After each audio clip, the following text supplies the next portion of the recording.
हाँ सर हो गया। हो गया, ओके ठीक है सर। तो बेसिकली इनकम टैक्स क्लास में आज हम लोग क्या पढ़ेंगे।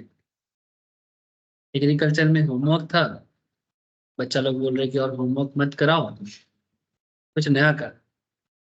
एक काम करते चलो सैलरी स्टार्ट करते, हेड्स ऑफ इनकम, ठीक है। देखते हैं किसको कितना तनख्वाह मिलता है। तनख्वाह वाला हिसाब है ही नहीं। जिनको तनख्वाह मिलता है उनका टैक्स कैलकुलेशन करना सीखना पड़ेगा, ठीक है। जो सैलरीड पर्सन है उसका टैक्स कैलकुलेशंस करना सीखना पड़ेगा, ये है सैलरीड का मेन। बेसिकली ये हेड्स ऑफ इनकम स्टार्ट हो जाएगा, ठीक है क्या। हाँ कुछ basically heads of income start हो जाएगा। बेसिकली इससे पहले हम लोग क्या क्या किए, बेसिक्स किए, रेसिडेंशियल स्टेटस किए और एग्रीकल्चर किए। एग्रीकल्चर को बेसिक का ही पार्ट मान सकते हो, ठीक है। अच्छा जो होमवर्क है उसको मैं सॉल्व करवाऊंगा, ऐसा नहीं कि दर्श ने बोला इसलिए नहीं कर रहा हूँ। होमवर्क भी सॉल्व करना है, लेकिन ठीक है क्योंकि 2 दिन लगातार एग्रीकल्चर हुआ है तो दर्श थोड़ा सा मन उठ गया है एग्रीकल्चर से, खेती बाड़ी कर करके ऐसे थक गया है। तो हम लोग थोड़ा इसलिए अभी कॉर्पोरेट वर्ल्ड में जाएंगे, ठीक है। खेती बाड़ी से डायरेक्टली कॉर्पोरेट वर्ल्ड, ठीक है। टाई लगा के एकदम बॉस है। वो बॉस नहीं, नॉक करना, अच्छा टाई लगा, टाई टाई लगा के नॉक कर,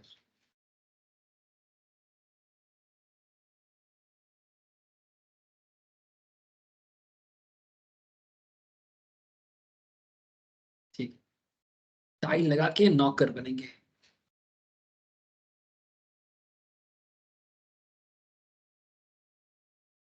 स्क्रीन शेयर है, हो गया ना।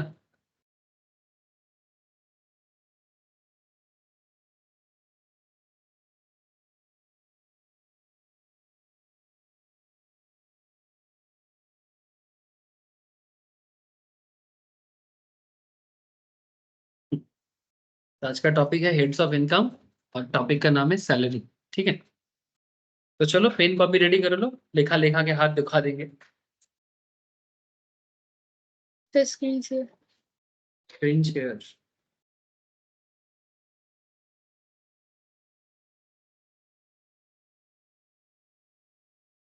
हो चुका है, हुआ है ना स्क्रीन शेयर।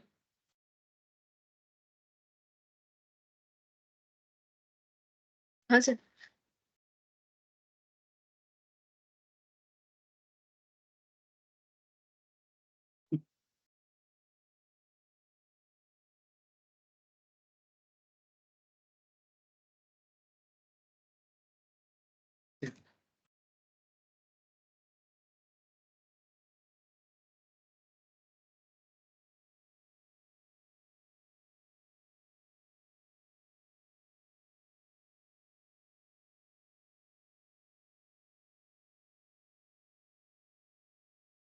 चलो हेड्स ऑफ इनकम, हेडिंग कर दो सर, हेड्स ऑफ इनकम।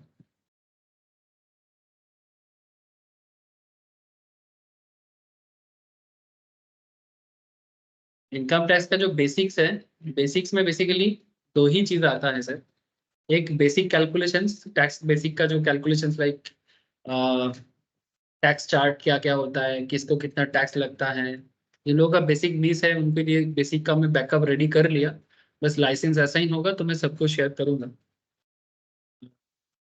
और उसके साथ साथ होता है रेसिडेंशियल स्टेटस का कॉन्सेप्ट, और एग्रीकल्चर उसी का एक अंदर का पार्ट बना है। अब हम लोग धीरे धीरे बात को आगे बढ़ा रहे हैं और हेड्स ऑफ इनकम स्टार्ट कर रहे हैं। तो हेड्स ऑफ इनकम में मेनली ना सर 4 हेड्स है, 4 नहीं 5। हेड्स ऑफ इनकम में मेनली 5 हेड्स माना जाता है इनकम टैक्स में।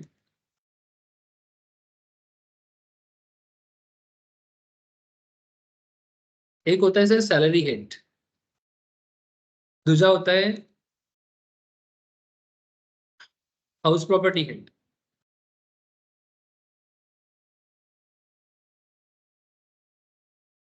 तीसरा होता है PGBP head, PGBP profits and gains in business and profession. चौथा एक नाम लिख दो, कैपिटल गेन।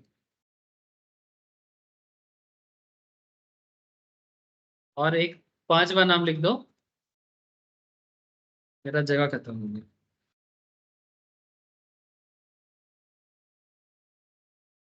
Income from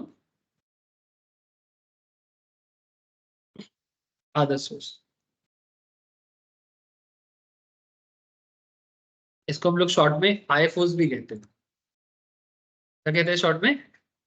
आईफोस। ठीक है। पीजीपीपी माने profits and gain in business and profession. माने बेसिकली देखो, इनकम टैक्स डिपार्टमेंट बड़ा सिंपल काम कर रहा है गवर्नमेंट का। उनका मानना है भाई आप कहीं से भी कमाओ, मैं 5 नाम बताता हूं, इसके अंदर ही आपका इनकम को डाल दे, मेरे को भी ढूंढना आसान हो जाएगा।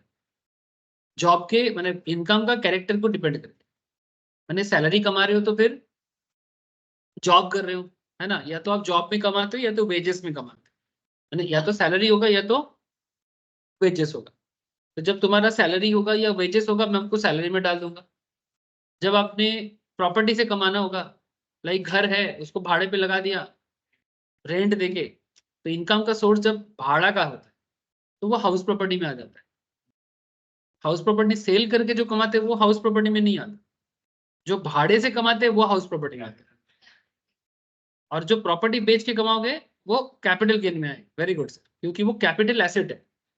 और पीजीपीपी माने कोई बिजनेसमैन, चाहे आपका चॉप का दुकान हो या फिर बड़ा मल्टीनेशनल कंपनी। ठीक है, चॉप की दुकान को इतना छोटा मत करना सर, चॉप की दुकान को ही बड़ा पाव का दुकान को, चॉप बनाओ बड़ा पाव बनाओ। अच्छा एक चीज बोलो, ये मैकडोनल्ड वाले क्या बेचता है? हाँ, उसका बर्गर क्या है उसमें? बोलो, एक लेटुस का पत्ता दे देता है, हाँ, बीच में कुछ क्या बोलते हैं मेयोनीज डाल देता है, और चिकन होगा तो चिकन, वेज में होता है, हाँ, वेज में कुछ पनीर वगैरह कुछ डाल देगा, है ना, या फिर कुछ वो क्या बोलते हैं सोयाबीन का कीमा करके डाल देगा। ठीक है, और फिर पत्ता को इधर साइड से निकाल देगा, दो तरफ से दो ब्रेड को ऊपर से, और ऊपर से क्या वो सरसों का दाना, नहीं सरसों का नहीं, किसका दाना डालते हैं? तिल, तिल, हाँ तिल होता है। ठीक है, वो तिल को ऊपर से ऐसे छिड़क देता है, बस बन गया बर्गर। हाँ लेकिन बाद में ये फास्ट फूड चेन को क्या डेवलप किया? ठीक है, तो चॉप को तुम छोटा करके देख रहे हो सर। हाँ, वैसे ममता दीदी बोला है कि बंगाल का बच्चा बच्चा कुछ करे ना करे चाय और चॉप का दुकान खोलेगा गली गली में चौराहे में, बोला है, चीफ मिनिस्टर बोला है, मजाक नहीं।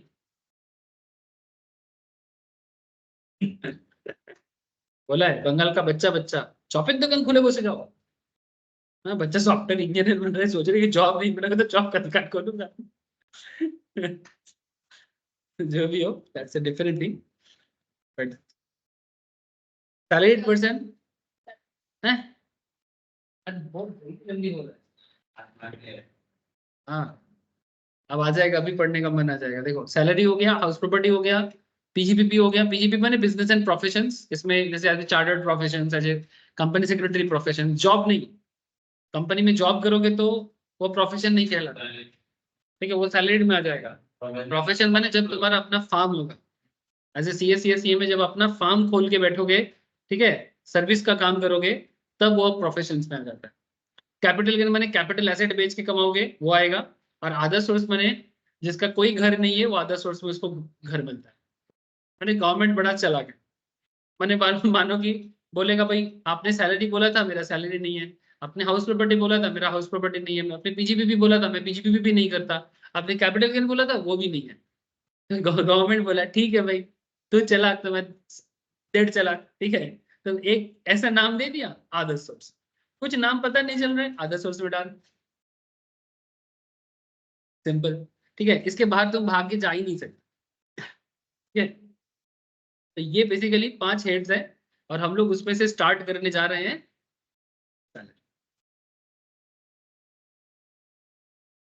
तो पहले मैं सैलरी के बारे में कुछ बेसिक बातें लिखाऊंगा। ओवरऑल अगर सैलरी का सेक्शन देखा जाए, ये सेक्शन 15 से लेके 17 तक बात करता है। सेक्शन 15 से लेके 17 यानी मेनली इसका मतलब ये नहीं कि 15, 16, 17 बोला और सैलरी खत्म हो गया, ऐसा नहीं है। ठीक है, तो 3 ही तो सेक्शन है, नहीं नहीं नहीं नहीं नहीं, बात 3 सेक्शन का है ही नहीं। मैटर इज दैट कि यहाँ पर 15, 16 एंड 17 ये 3 सेक्शन मेनली काम करता है, और उसके अंदर आपको बहुत सारा और भी चीजें कनेक्टेड में, जो मैं धीरे धीरे आपके साथ बात कर दूं। बट पहले ना आप सैलरी के बारे में कुछ बेसिक बातें लिख लो। बहुत बड़ा लंबा चौड़ा है, इसको जानोगे तो सैलरी जान जाओगे।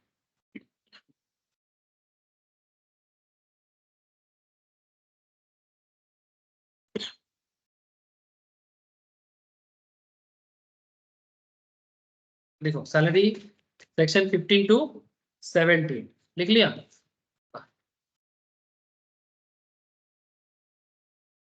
अब कुछ बेसिक बातें हेडिंग करो। अच्छा हेडिंग तो कर ही दिया आपने। कुछ छोटा मोटा बात है, करवा देता हूँ।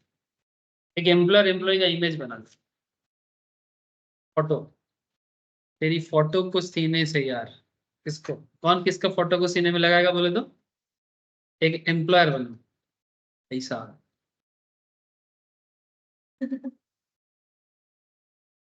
पेट मोटा वाला।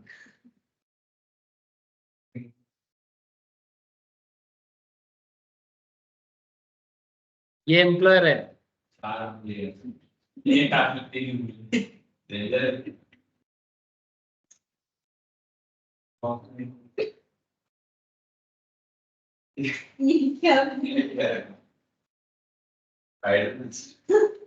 ये एम्प्लॉय है।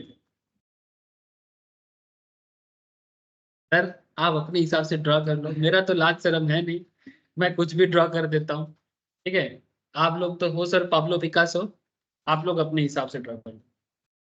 बेसिकली मैं एम्प्लॉयर को थोड़ा मोटा सोटा बनाया, ठीक है, और एम्प्लॉय को थोड़ा पतला पतला बनाया। मैंने बेसिकली ये बताने के, हाँ पैसा वाला है इसीलिए बॉस।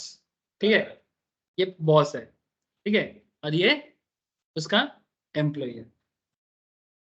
तो आप सैलरी में बस इतना लिखना, any income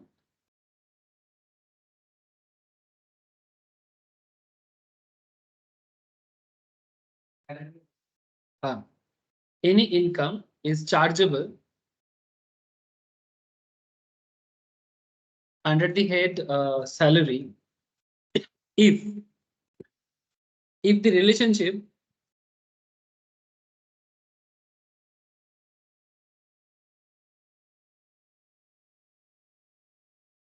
between payer and payee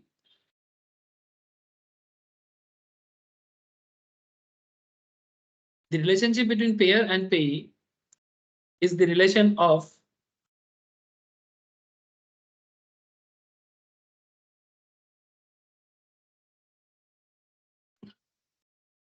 employer and employee.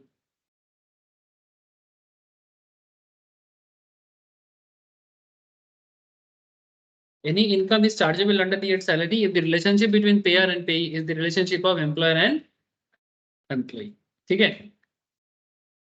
आप लोगों ने ड्राइंग भी किया, इतना अच्छा ड्राइंग किया मैंने, आप लोग कॉपी करो। अच्छा, अच्छा एक चीज मैं यहाँ पर बोलना भूल गया, ये जो बंदा है एम्प्लॉयर और ये जो एम्प्लॉय है, मेरे को एक चीज का जवाब दो, कौन किसको सर्विस देता है? कौन किसको सर्विस देता है? Who is the service provider? तेज बोलो। एम्प्लॉय सर्विस प्रोवाइडर है, एम्प्लॉयर सैलरी। हाँ, जॉब देना सर्विस प्रोवाइड होता है क्या? जॉब जॉब जो दे रहा है वो जॉब क्रिएट किया है, सर्विस कहाँ दिया? जो जॉब लिया वो सर्विस देता है ना, बदले में तभी ना तुम उसको पे करते हो। तो यहाँ पर एम्प्लॉय जो है ये सर्विस प्रोवाइडर है, और एम्प्लॉयर जो है वो सैलरी प्रोवाइडर है।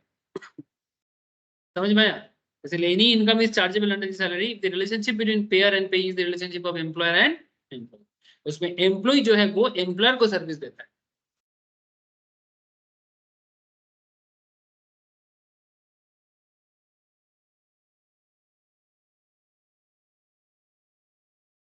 किटा किटा किटा हाँ नहीं नहीं, कंपनी जो तुमको सर्विस देता है तो प्रोडक्ट बेचता है ना, सर्विस ऐसे सर्विस, जैसे मैं भी तुमको पढ़ा रहा हूँ सर्विस दे रहा हूँ, ठीक है, लेकिन उसका मेन कॉन्सेप्ट है तो प्रोडक्ट बेचने का सर्विस दे रहा है। बट यहाँ पर मैं बोल रहा हूँ कि यहाँ पर एम्प्लॉय क्या कर रहा है, एम्प्लॉयर को, एम्प्लॉयर को अपने काम के थ्रू से सर्विस दे रहा है, बदले में पेमेंट मिलता है उसको, और पेमेंट जो एम्प्लॉयर उसको पेमेंट करता है रेगुलर बेसिस में, मंथली बेसिस में, वो सैलरी हो जाता है। और कोई कंपनी जब किसी को कोई प्रोवाइड कर रहा है, सर्विस दे रहा है, हाँ वो भी सर्विस है, तुम भी तो उसका पेमेंट करते हो। लेकिन क्या रिलायंस का, जैसे मानोगे मैं जियो फाइबर यूज कर रहा हूँ रिलायंस का, ठीक है, हर मंथ में रिलायंस को 1100 1200 जो भी मेरा चार्जेस रहता है मैं उसको पे करता हूँ इंटरनेट यूज करने के लिए, तो क्या मैं एम्प्लॉयर हूँ? यहाँ पर क्या रिलेशन एम्प्लॉयर एम्प्लॉय वाला हो रहा है? नहीं ना। तो फिर जहां एम्प्लॉयर एम्प्लॉय रिलेशनशिप बिल्डअप नहीं होगा, जहां एम्प्लॉयर एम्प्लॉय रिलेशनशिप बिल्डअप नहीं होगा, वो इनकम सैलरी में काउंट होगा ही नहीं। समझ में आ रहा है? पहचानने का सिंपल तरीका, सैलरी को पहचानने का सिंपल तरीका, रिलेशनशिप को बस बिल्डअप करो, एम्प्लॉयर एम्प्लॉय है कि नहीं, जहां तुमको दिखे भाई एम्प्लॉयर एम्प्लॉय नहीं है, वो सैलरी नहीं है। ठीक है, उससे पहले और भी समझ में आएगा।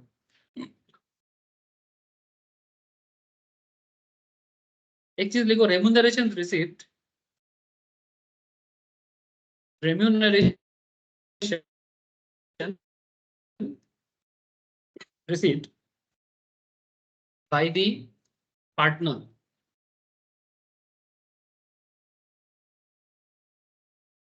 From the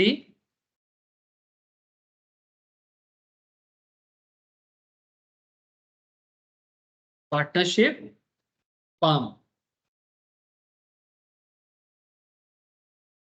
is taxable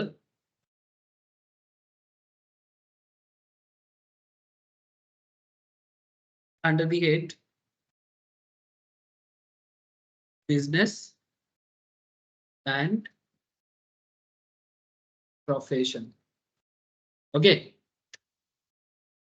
sir, partnership firm में, पार्टनरशिप फार्म जो होता है वो ना पार्टनर को रेम्यूनरेशन देता है, हर महीना पार्टनर फार्म से पैसा उठाता है। तो क्या पार्टनरशिप फार्म एम्प्लॉयर है और पार्टनर एम्प्लॉई है?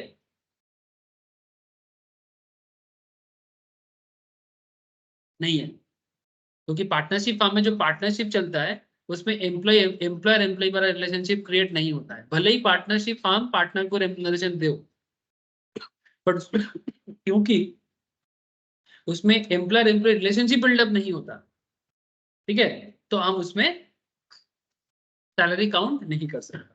ठीक है, and is taxable on the head business and profession and partnership firm, ये लिखो, partnership farm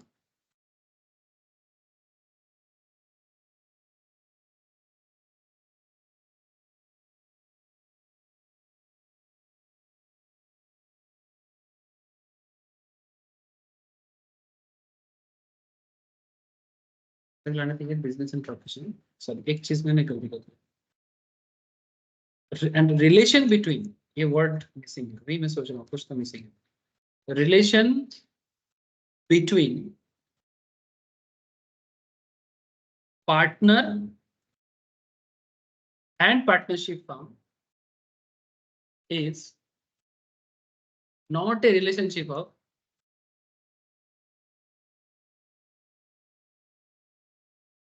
employer and employee.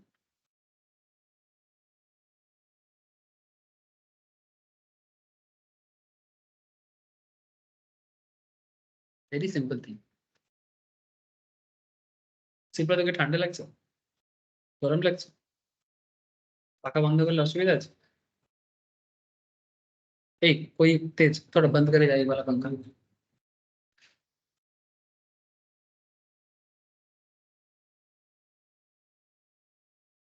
ये बंद करने से तुम लोगों को तकलीफ होगा? उसको होगा, पीछे वाला चलने दे, पीछे वाला चल। हाँ, ठीक, गर्म लगेगा, ठीक है, वेदर ठंडा है आज, इसलिए खांसी हो रहा है ना, इसलिए मैं सोचा कि थोड़ा पंखा बंद कर लूं।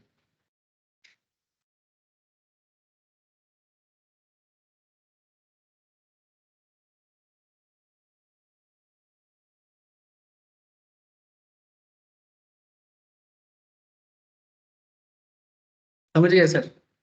पार्टनरशिप फर्म में रिलेशनशिप नहीं बन रहा है तो हम उसे एम्प्लॉयर एम्प्लॉय रिलेशनशिप में काउंट नहीं करेंगे।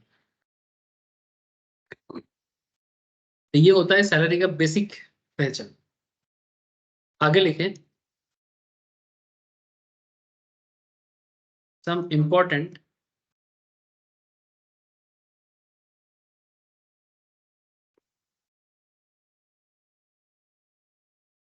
Features of salary.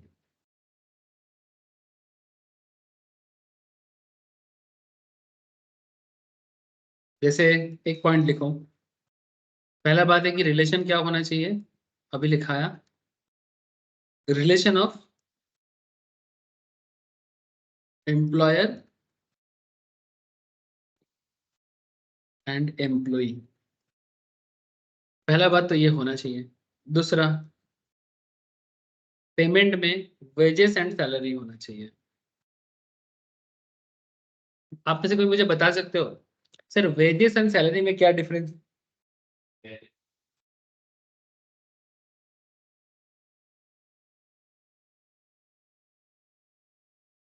ऐसा होता है क्या? मंथली वेजेस नहीं हो सकता? वीकली वेजेस होता है, वीकली वेजेस, मंथली वेजेस।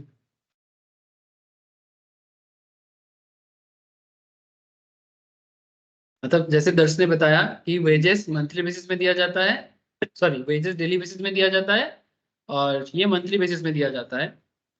तो अगर वेजेस किसी को मंथली बेसिस में मिलेगा तो क्या वो सैलरी हो जाएगा?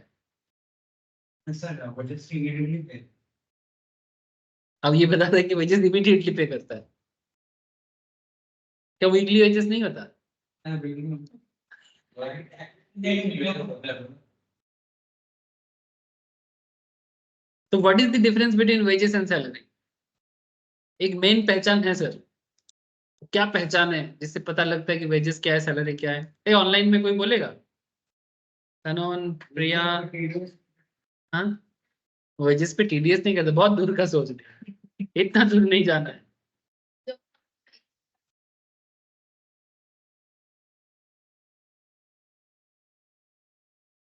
तुम तो और लेवल का सोचते हैं।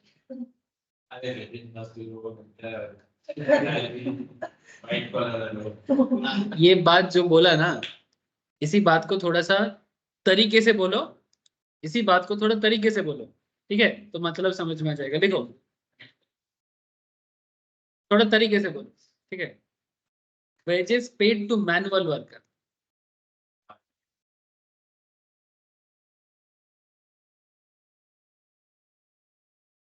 Wages paid to manual worker and salary paid to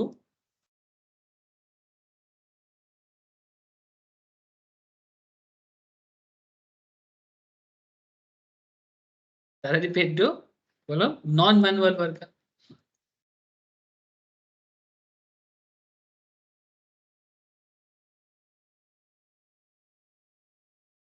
अच्छा जरूरी है सैलरी ज्यादा होगा और वेजेस कम होगा?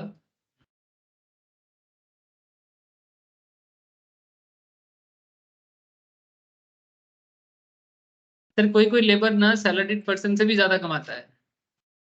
जो लोग माइन में काम करता है उनका पर डे का जो वेजेस होता है वो किसी भी नॉर्मल जो टाइट लगा के जाता है ना शॉर्ट लेग में सेक्टर 5 में, उससे भी ज्यादा होता है।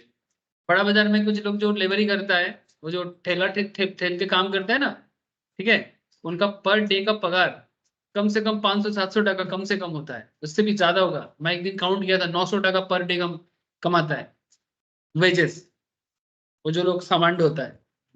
अभी और तो ज्यादा हो सकता है। तो 900 टका पर डे माने 30 दिन का कितना होता है? 27,000। उसमें इंसेंटिव वगैरह और जोड़ लो, 30-35 हजार आराम से कमा लेता है लेबरी करके। और 30-35 हजार का 15 हजार का सैलरी में कितना लोग काम करता है? 12-15 हजार का। अच्छा वो छोड़ो, 7-8 हजार का भी सैलरी में कितना लोग काम करता है? तो जरूरी नहीं कि सैलरी होगा तो ज्यादा होगा, वेजेस होगा तो कम होगा।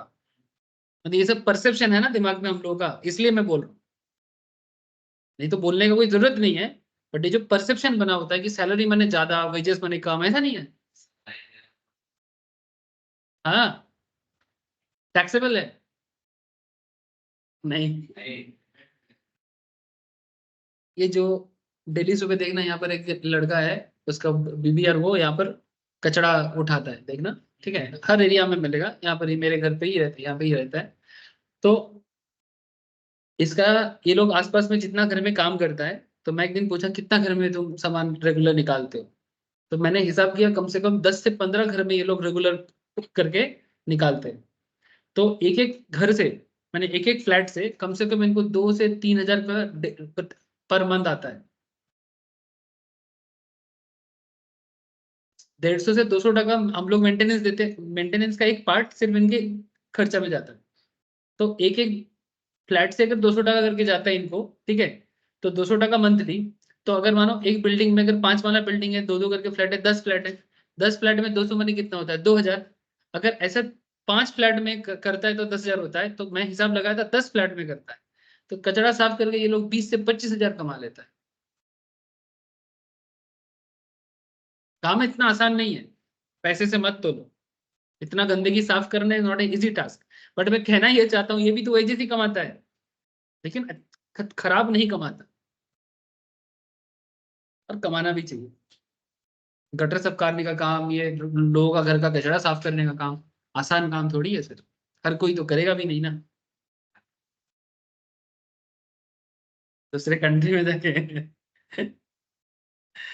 अलग बात है। Salary paid to non manual worker, ठीक है, बट बोथ आर चार्जेबल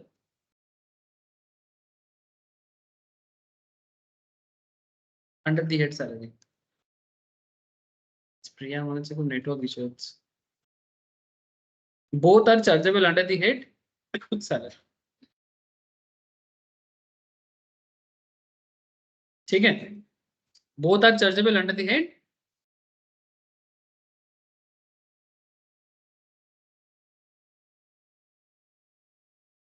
ठीक है, दोनों सैलरी में काउंट। तो इसका मतलब ये नहीं कि वेजेस मिलता है तो तुम सैलरी में काउंट नहीं होगे या फिर टैक्सेबल नहीं होगा, ऐसा बात नहीं है।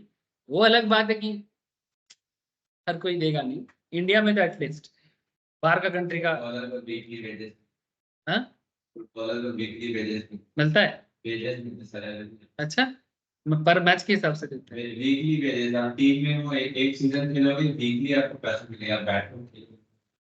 अच्छा ऐसा होता है, हाँ क्रिकेट में तो सैलरी सिस्टम हाँ, होता है। फुटबॉल में नहीं। इंडिया के बाहर भी खेलता है, इंडिया में भी। ऐसा ऐसा है, पता नहीं था। क्रिकेट में सैलरी होता है। ये जो विराट कोहली वगैरह, ये इस बार तो ये हुआ, वो अपना ईशान किशान को बोला था कि भाई छुट्टी में मत रहना, मौका है तो टेस्ट क्रिकेट खेल लेना। तो रणजी नहीं खेला ईशान किशान और श्रेयस अय्यर, तो बीसीसीआई ने उसको सेंट्रल कॉन्ट्रैक्ट से ही निकाल दिया। नहीं, बात दिया उसको, इंडिया घोषित कर दिया अपना। और ये कौन? अय्यर अपने को इंडिया डिक्लेयर कर दिया। अय्यर हो सकता है, अय्यर का डिक्लेयर करने से तो नहीं होगा, जेन्युइन दिखाना पड़ेगा। वो हो जाता है। लेकिन ईशान किसी एक को तो सेंट्रल कॉन्ट्रैक्ट लिस्ट से बाहर किया है। कल तुमने कल रोहित शर्मा का स्पीच नहीं सुना? रोहित शर्मा कल गुस्से में प्रेस कॉन्फ्रेंस में कल जीतने के बाद क्या बोला जानते हैं? बोलते हैं कि भाई उसी को खिलाएगा जिसको भूख है, ठीक है। बोलते हैं पता चल जाता है किसको टेस्ट क्रिकेट का भूख है और किसको नहीं है। टेस्ट क्रिकेट थोड़ा अलग लेवल का क्रिकेट है भाई, इस लेवल का भूख होना चाहिए। ईशान किशन चला गया गुजरात की टीम में, चांस मिला उसको हार्दिक पांड्या के साथ प्रैक्टिस करने। अब पांड्या तो पहले ही बोला वो टेस्ट क्रिकेट नहीं खेलेगा, ठीक है। अब ईशान किशन बैठा था, बीसीसीआई ने बोला था कि अगर टेस्ट क्रिकेट में जगह पाना है तो खेलना पड़ेगा, डोमेस्टिक खेलना पड़ेगा। ये लोग सोच रहे हैं हम तो नेशनल लेवल खेल चुके हैं, हमको डोमेस्टिक खेलने का क्या है। खेला नहीं तो फिर बीसीसीआई ने बोल दिया अगर अब ऐसा देखता रहेगा तो कॉन्ट्रैक्ट लिस्ट से ही बाहर चला जाएगा। कॉन्ट्रैक्ट लिस्ट से बाहर जाने का मतलब है, तुम इतना समझ लो कि अभी आई थिंक सबसे ज्यादा एक 3 कैटेगरी होता है ना, एबीसी बोल के, उसमें ए में 3 फॉर्मेट खेलता है, बी में 2 फॉर्मेट खेलता है, और सी सी में में एक फॉर्मेट खेलता है। ए में सैलरी कितना है सालाना? 15 लोग। 5 करोड़ समथिंग। नहीं, टोटल मिला के सब का मिनिमम कैपिटल ट्रेन 10 के करीब होता है। नहीं मैं लोएस्ट 3 या 5 हो रहा है। वही मैं बोल रहा हूँ, कुछ 5 करोड़ का एनुअल सैलरी होता है जो हाईएस्ट में। नॉर्मली वो कोहली शर्मा इन लोगों को मिलता है, ठीक है। और जो लोएस्ट में होता है उनका 1 करोड़ कम से कम एनुअल सैलरी होता है। गया काम से, किसान किसान सोच रहा है। हाँ? होगा ये लोग तो पूरा फ्रेश इनकम है भाई, इनका क्या है, मेहनत करता है, टैलेंट के वजह से पैसा मिलता है भाई, इनका पैसा एक नंबर ही पैसा है, पूरा एक नंबर ही पैसा। हाँ, ये अगर कभी कुछ गलत जगह में इन्वेस्टमेंट करता है जो गवर्नमेंट के इसके परमिशन के अलावा है, तो वो फंसता है। जैसे अमिताभ बच्चन फंसा था, वो एक पानामा पेपर में इन्वेस्ट कर दिया था।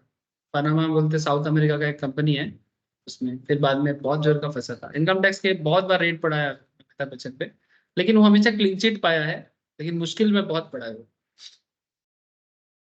अच्छा, सैलरी फ्रॉम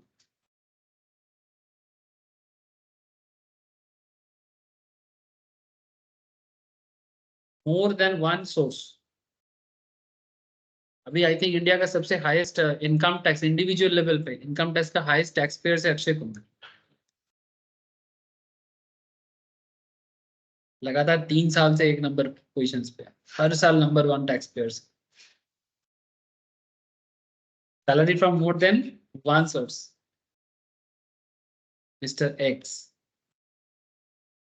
मानो बंदा है मिस्टर एक्स है, ये ए लिमिटेड में काम करता है, डी लिमिटेड में भी काम करता है, ये कहते हैं सी लिमिटेड में भी काम करता है। एक दिन दिन है कैसे कॉर्पोरेट का ए लिमिटेड में काम करते हैं सुबह 7 AM से लेके 11 AM तक। सी लिमिटेड में काम करता है 12 बजे से लेके 4 PM तक। और सी लिमिटेड में काम कर रहा है टाइम 6 बजे से लेके 10 AM तक, 10 PM तक।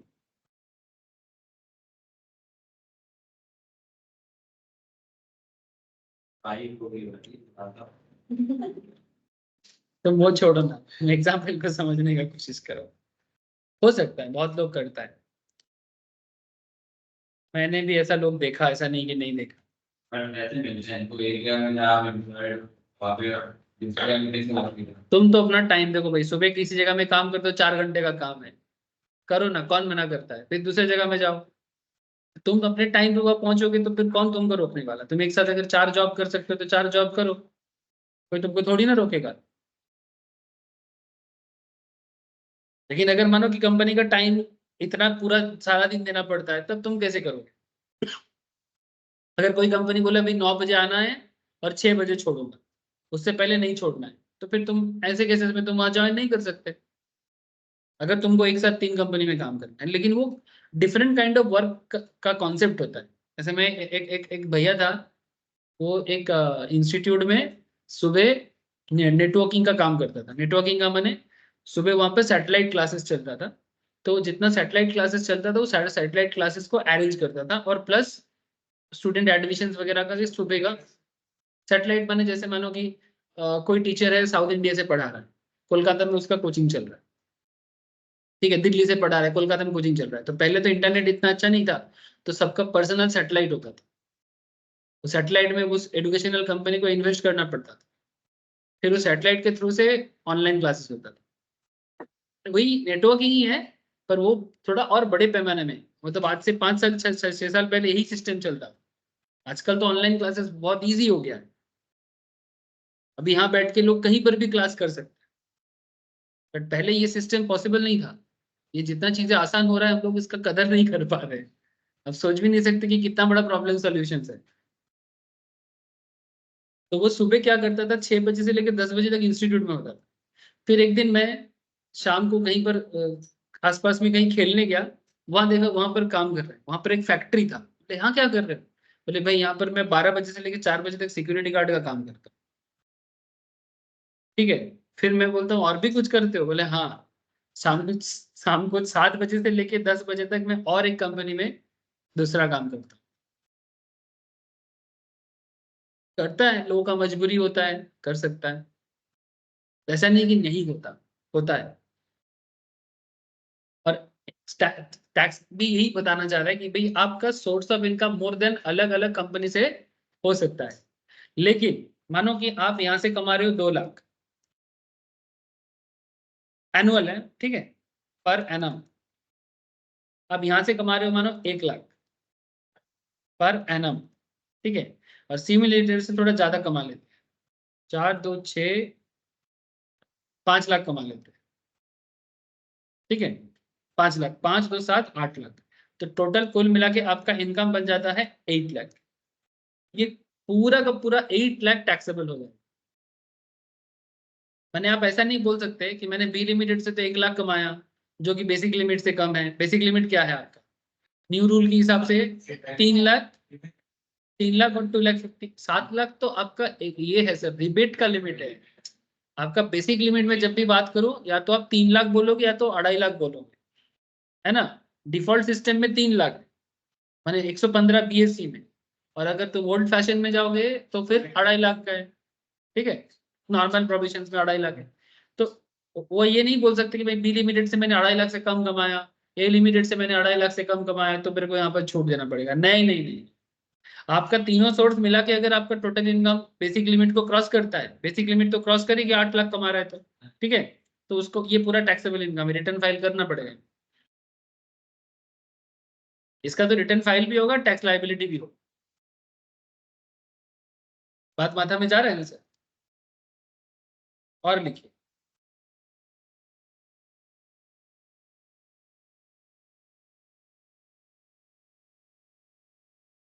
इफ एन एम्प्लॉय, हाँ हाँ उसी के अंदर ही चल, if an employee receive salary from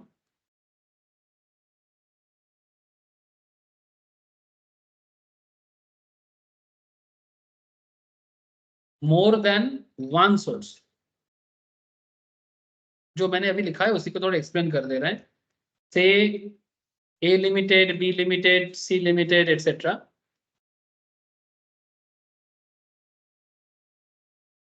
ठीक है। The SSC is liable, SSC मैंने जानते हो ना सर? एसएससी मैंने जिसका टैक्स लायबिलिटी कैलकुलेशन होता है उसे एसएससी कहते हैं, ठीक है। The SSC is liable to pay tax, the SSC is liable to pay tax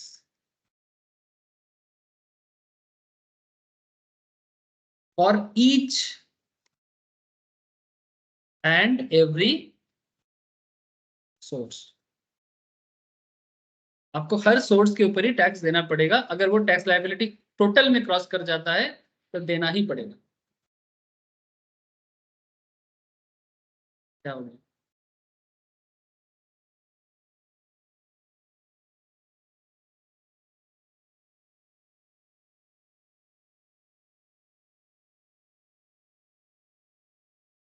ये क्या हो?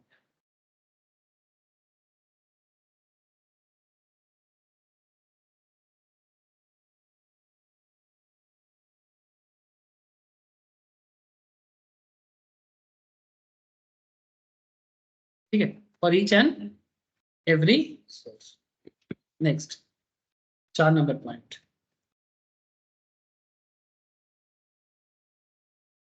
Salaries from farmer employer, salaries from farmer employer,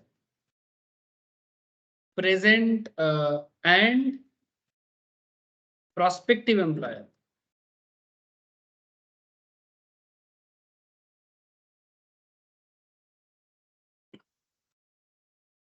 the assessee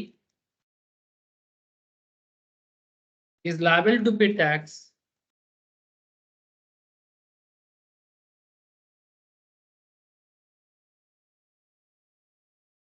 for each and every source।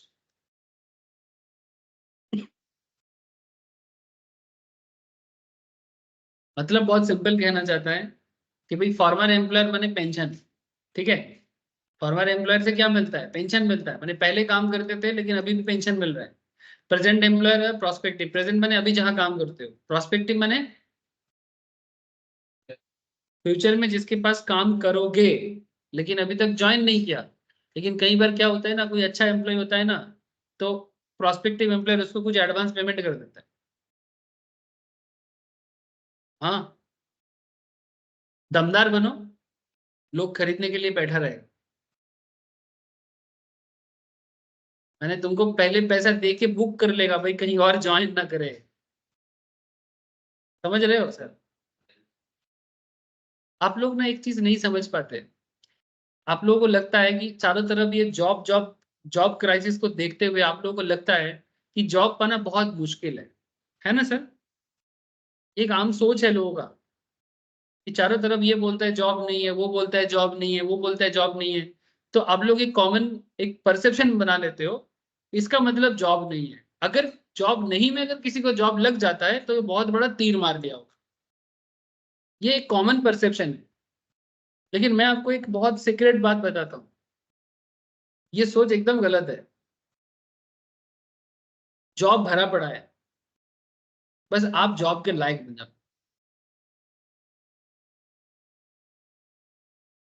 Job नहीं है ये बात एकदम गलत बात है, ये आपको आम समाज में हमेशा आपका भड़काऊ बात ही मिलेगा।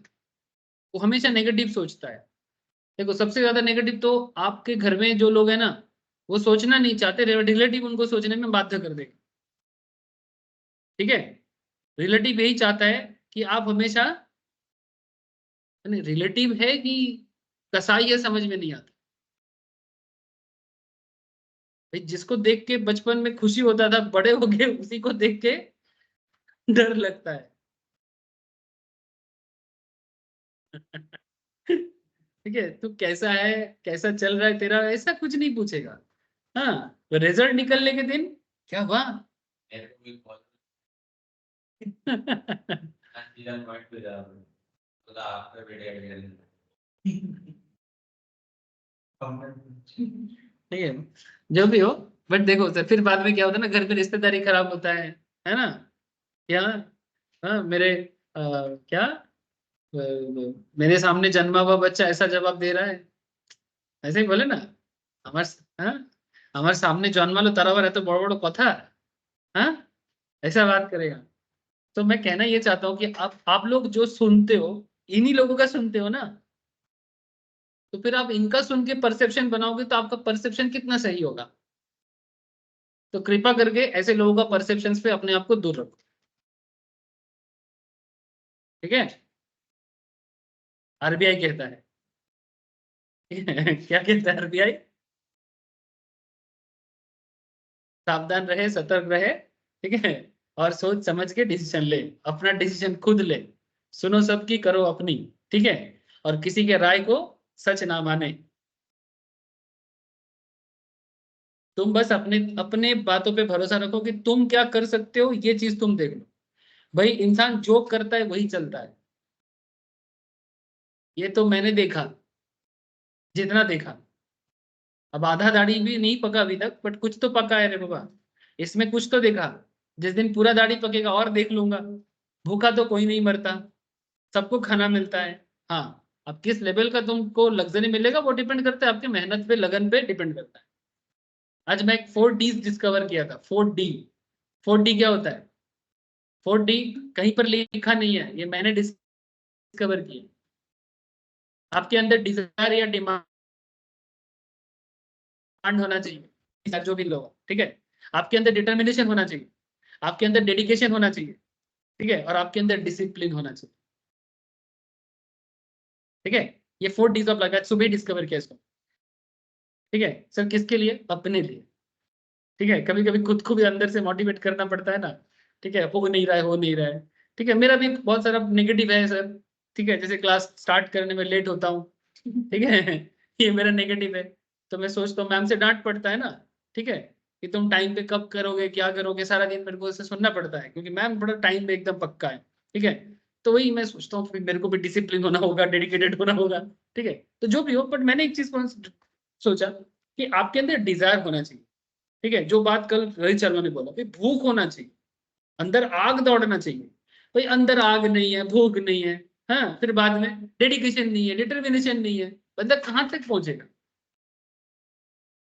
और फिर बाद में बोलेगा नहीं नहीं मार्केट खराब है, ये है वो है। कुछ नहीं है, सब रहता है।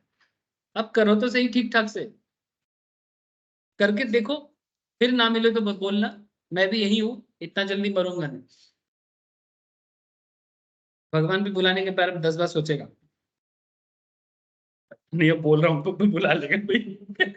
कल ही बुला लेगा, आजा आजा बहुत हो गया तेरा, आजा।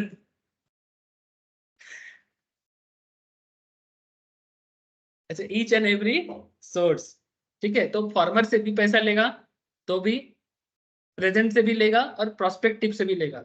हर केस में आपको क्या करना पड़ेगा सर? टैक्स देना पड़ेगा। सिंपल बात है।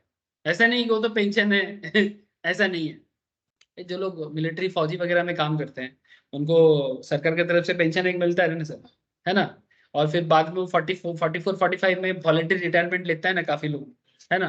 तो वॉलंटरी रिटायरमेंट लेने के बाद वो फिर उनको ना एक दूसरा मौका देता है जॉब करने का, एज पर देयर टैलेंट। अगर अच्छा पढ़ा लिखा होता है तो फिर स्कूल स्कूल टीचर वगैरह का जॉब होता है, जानिस पता है, ठीक है, घर पे ही है, ठीक है। तो फिर वो पुराने से सैलरी पेंशन लेता है, प्रेजेंट से कुछ लेता है, और मानो उसके अंदर स्किल जनरेट हो गया है, आगे जाके मानो सीए में पढ़ाई कर रहा है, करता है बहुत सारे लोग, ठीक है। तो फिर वो सोच रहे कि आगे जाके मैं कंसल्टेंट बनूंगा, ठीक है। तो कंसल्टेंट बनेगा तो इसलिए क्या करेगा, पढ़ाई कर लेगा। फिर जैसे ही वो अभी और 65 60 65 का हो जाएगा, फिर 45 से 60 तक जॉब रहेगा। फिर उसके बाद फिर से, ठीक है। और कुछ लोग का होता है ना कि मैं बच्चे लोगों से पैसा नहीं लूंगा, ठीक है। तो फिर मैं जितना दिन जीऊंगा, बूढ़ा हो जाऊंगा, तो कंसल्टेंसी तो कर ही सकता हूँ। हाँ, काफी की चीज कर सकता है। तो मानो कि उसको स्किल है, उसको फाइनेंशियल नॉलेज का गेन था, वो क्या किया, किसी एक कंपनी के साथ कर रहा है, तो वो हो गया प्रोस्पेक्ट। लोग कितना पता है ना तेरे को,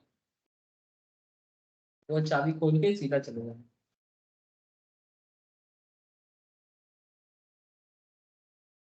ठीक है, समझ में आ रहा है। Next,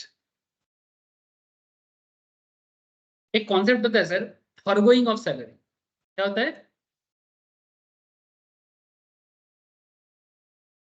forgoing of salary. Salary is taxable on due or receipt basis.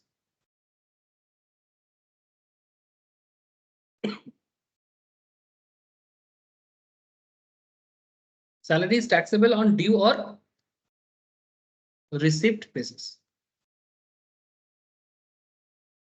Normally या तो आपको पैसा मिल गया या फिर मिलेगा, जिसको हम लोग बोलते हैं right to receive.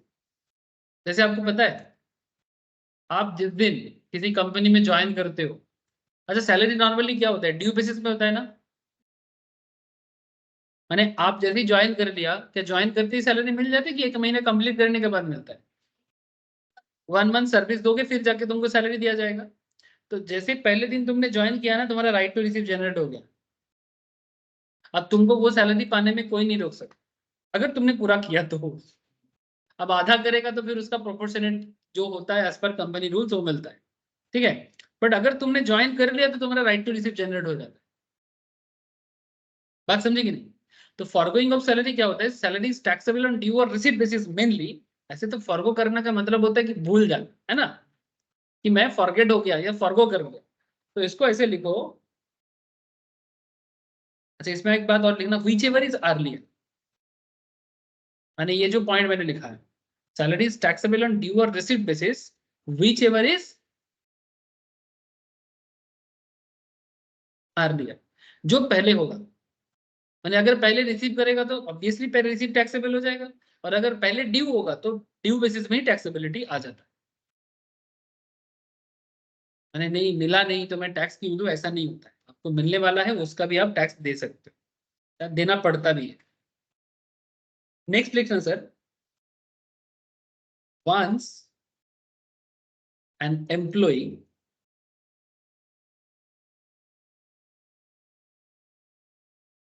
render the service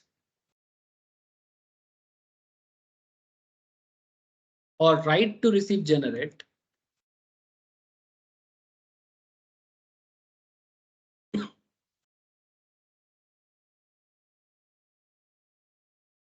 right to receive generate। For example, E dot G dot दे दो, Mr. X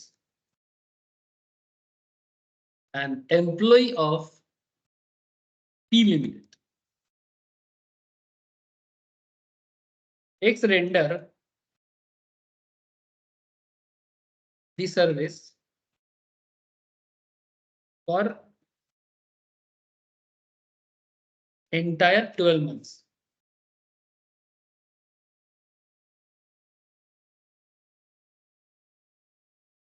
X render the service for entire 12 months. Mr. X forgo 3 months salary.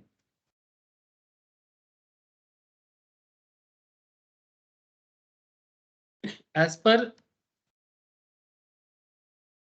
accounting treatment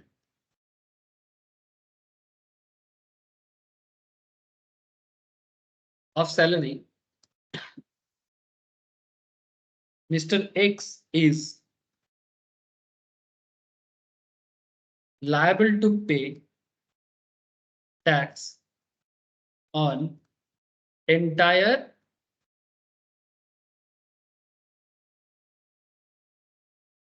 12 months salary.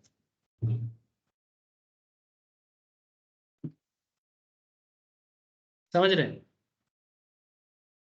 पूरा 12 महीने के salary के ऊपर तुमको salary tax देना पड़ेगा. तुम ये नहीं बोल सकते कि मैंने तो 3 महीने का सैलरी उठाया नहीं. ठीक है, तुमने नहीं दिया, ये तुम्हारा प्रॉब्लम है, लेकिन टैक्स देने के टाइम पे तुमको पूरा में ही टैक्स देना पड़ेगा. समझ में आ रहा है? ठीक है, लेकिन सर क्या कोई छुटकारा? आप कोई बोलेगा सर ऐसा कौन होता है कि सैलरी नहीं उठाता है? हाँ, आज के समय में, हाँ, आज के समय में ऐसा होता है क्या?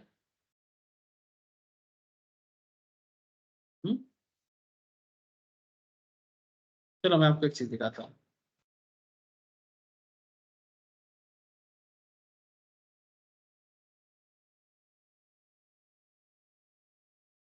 ये देखो, सरेंडर एक्ट इंडिया का ही है क्या?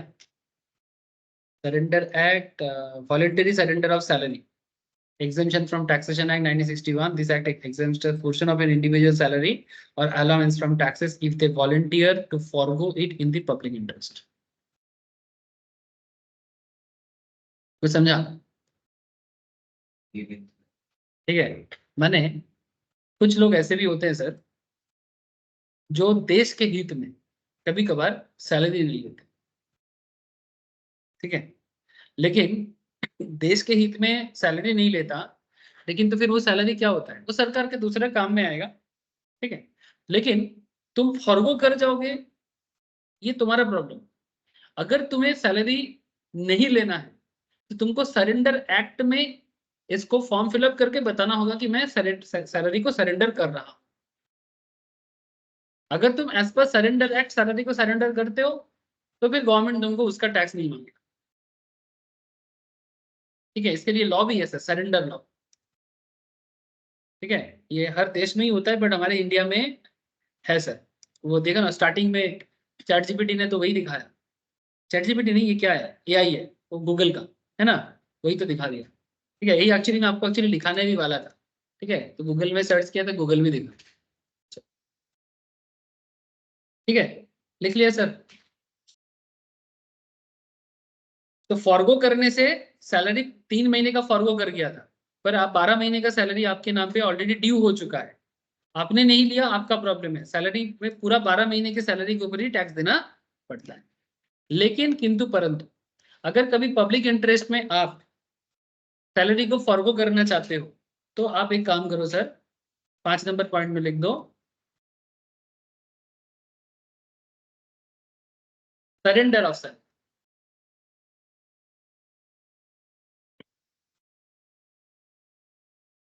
If an employee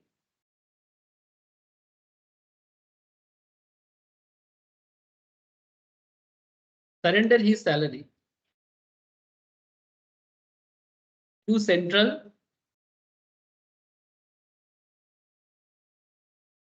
Surrender Act,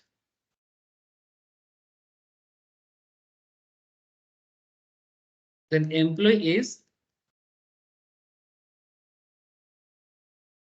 not liable to pay tax.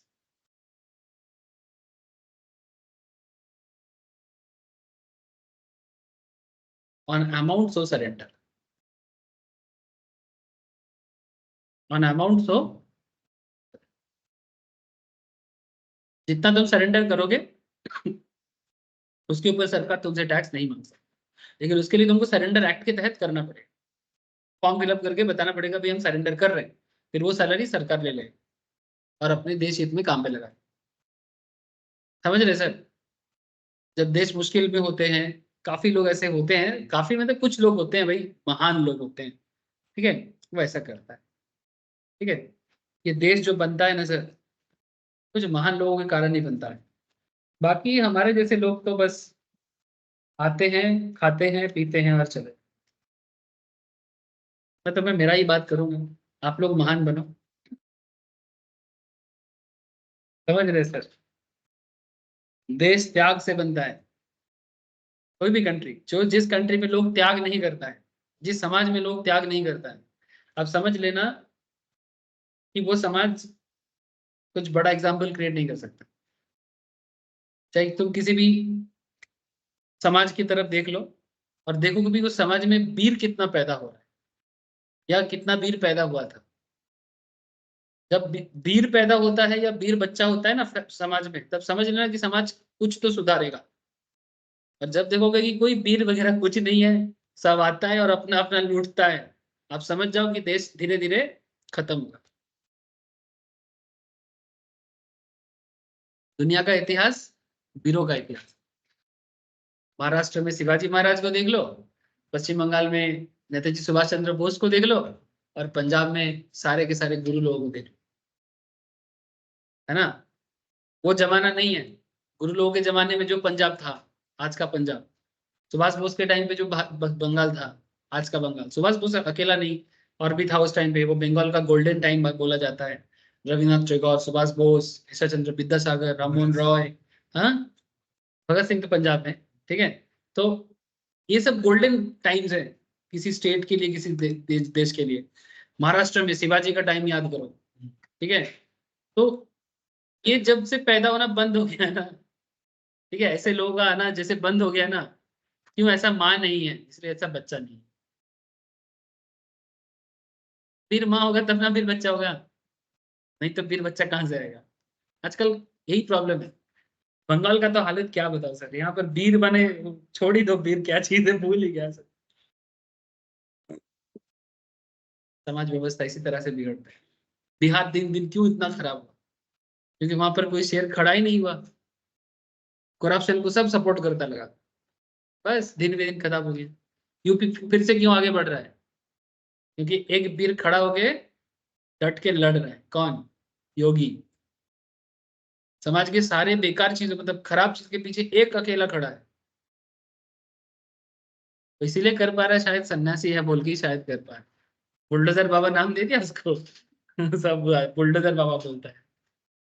ए तू क्या कर रहा है, म्यूचुअल फंड या शेयर मार्केट? ट्रेडिंग कर रहे हैं मेरे।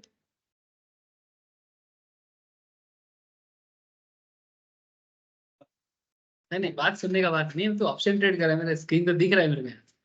और शेयर मार्केट का चीज तो ज्यादा दिख जाता है ना ठीक।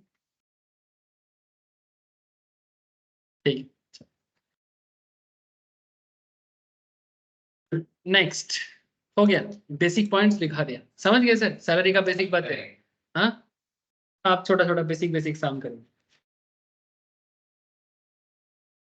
ये सब इंपॉर्टेंट पॉइंट था, याद रखना पड़ता है सर। सैलरी क्या है, सैलरी में कुछ इंपॉर्टेंट पॉइंट्स, कब बोलेंगे सैलरी है, कब बोलेंगे सैलरी नहीं है। हाँ सर, बात माथा में गया ना? चलो कुछ सिंपल सिंपल क्वेश्चन सॉल्व करके मुझे अभी बताओ तो, देखते हैं कितना समझे हो।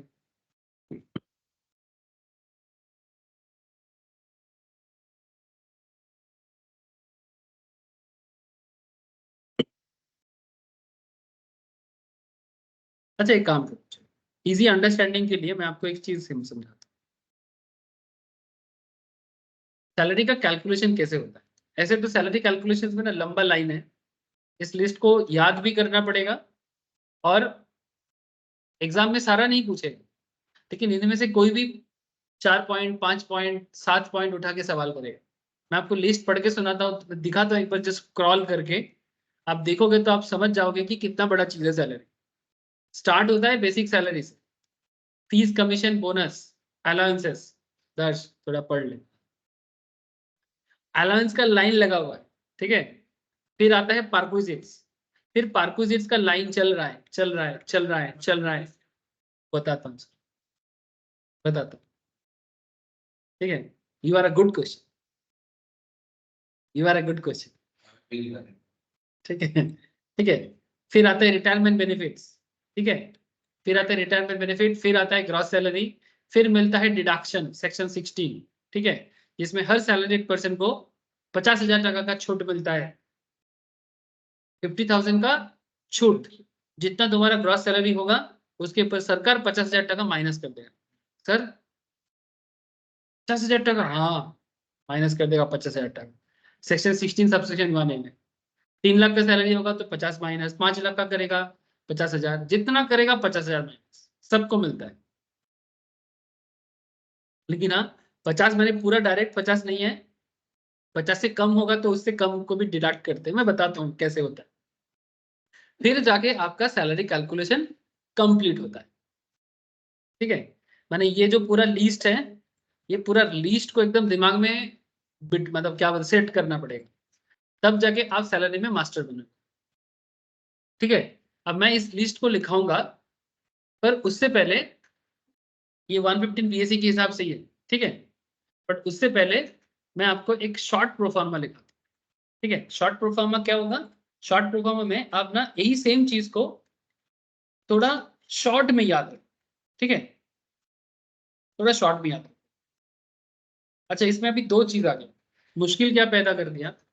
एक तो सरकार भी पागल करता है कोई एक रूल रखो ना भाई, दो दो रूल रख के आप लोगों को झमेला में डाल दिया। देखो, एक आ गया है नॉर्मल प्रोविजन, मैंने जो पहले चलता था, ठीक है, जो पहले चलता था वो अभी भी है, इसको बोलते हैं ऑप्शनल टैक्स रिजीम आज के डेट में। उसके हिसाब से सिस्टम थोड़ा अलग है, ठीक है। और एक आ गया 115 बीएससी, इसके हिसाब से सिस्टम थोड़ा अलग है। तो सर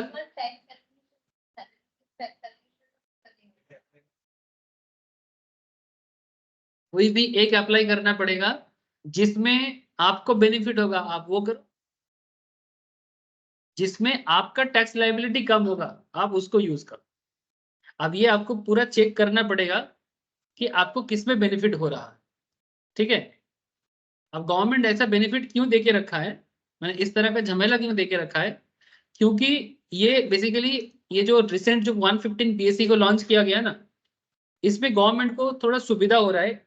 न्यू जनरेशन का जो बच्चे लोग है ना, बच्चा लोग नहीं बोलेंगे, ठीक है, न्यू जनरेशन मैंने new age earner, basically new age earner मैंने जो 25, 30, 35, 40 तक का जो लोग अर्नर है, इनका क्या है ना, वो डिडक्शंस का इतना जरूरत नहीं होता है, क्योंकि इनका इतना ज्यादा इसमें पैसा उसमें पैसा इतना झमेला नहीं है।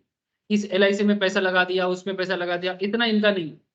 इनका बस खुद कमाओ, ठीक है, एक बाइक खरीद लो, ठीक है, और बस गर्लफ्रेंड बीवी जो भी है, बच्चा हो जाए बच्चा, घूमते रहो। तो उनको ना न्यू स्कीम में बेनिफिट है, और गवर्नमेंट इन्हीं को टारगेट किया। टारगेट मतलब एक तो उनको बेनिफिट होगा तो वो टैक्स फाइलिंग भी ठीक ठाक करेगा, ठीक है। और दूसरा, बेनिफिट हो जाता है तो थोड़ा सुख खुशी भी है कि भाई करंट गवर्नमेंट अच्छा कर रहा है, समझ रहे हैं।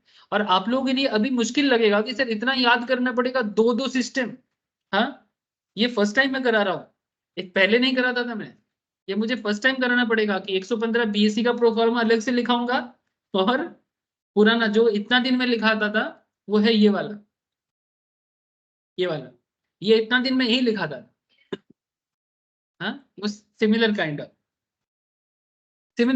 है, बट ये बीच बीच में सेक्शंस वगैरह में थोड़ा डिफरेंसेस है, माने कुछ अमाउंट्स वगैरह में डिफरेंसेस मिलेगा, बहुत ज्यादा डिफरेंस नहीं है। आप लोगों को भी देख के लग रहा है कि डिफरेंस बहुत है, पर बहुत ज्यादा डिफरेंस कुछ नहीं है। जब कंप्लीट कर लूंगा तो आपको पता लग जाएगा कि कितना डिफरेंस है। तो डोंट टेक एक्स्ट्रा प्रेशर, ठीक है, लोड मत लो, ठीक है। आप लोग ना बहुत ज्यादा लोड लेते हो, लोड मत लो। एक्चुअली क्या है ना, 115 बीएससी में गवर्नमेंट ऑलरेडी छूट दे के रखा है। मैं एक सिंपल आपको सिस्टम 115 बीएससी में गवर्नमेंट ऐसे ही पहले ही 2.5 लाख को 3 लाख करके रखा, ऊपर से 5% का स्लैब है, 10% का स्लैब है ना। लेकिन नॉर्मल प्रोविजंस में 2.5 लाख तक का छूट है, उसके बाद 5% का है, फिर 20% का है, बीच का 10-15 का कोई गैप नहीं है। तो 115 बीएससी में आपको वो बेनिफिट मिलता है। तो क्योंकि गवर्नमेंट आपको ऑलरेडी 115 बीएससी में बेनिफिट दे रहा है, तो गवर्नमेंट क्या कर रहा है कि बहुत सारा जो नॉर्मल बेनिफिट होता है नॉर्मल प्रोविजंस में, वो बेनिफिट तुमसे ले लेगा, मतलब तुमको वो बेनिफिट नहीं देना चाहता, और वही सब बेनिफिट का डिफरेंस तुमको इधर नजर आएगा। लेकिन सेक्शन 16 का बेनिफिट अवेलेबल रखा है, 115 में भी रखा, इधर में भी रखा। बाकी बीच में जो गड़बड़ है वो थोड़ा देखना पड़ेगा, वो प्रैक्टिस के साथ आप परफेक्ट बन जाओगे, डोंट वरी। तो पहले एक काम करते हैं, पहले ना तो मैं 115 बीएससी कराता हूँ और ना ही मैं नॉर्मल प्रोविजंस कराता हूँ। मैं आपको एक शॉर्ट प्रोफार्मा दिखाता हूँ जिसमें आपको बस एक आइडिया क्रिएट करने के लिए, ठीक है, एक आइडिया क्रिएट करने के लिए कि सैलरी का कैलकुलेशन होता कैसे, जस्ट फॉर अंडरस्टैंडिंग पर्पस, ठीक है, नॉट दी परफेक्ट प्रोफार्मा। लिखो, हेडिंग कर दो short proforma. This is not the standard proforma, बार बार बोल रहा हूँ, हाँ, ये स्टैंडर्ड प्रोफार्मा नहीं है, ये एक शॉर्ट प्रोफार्मा है जिससे आपको आइडिया लगेगा कि सैलरी कैलकुलेशन होता कैसे।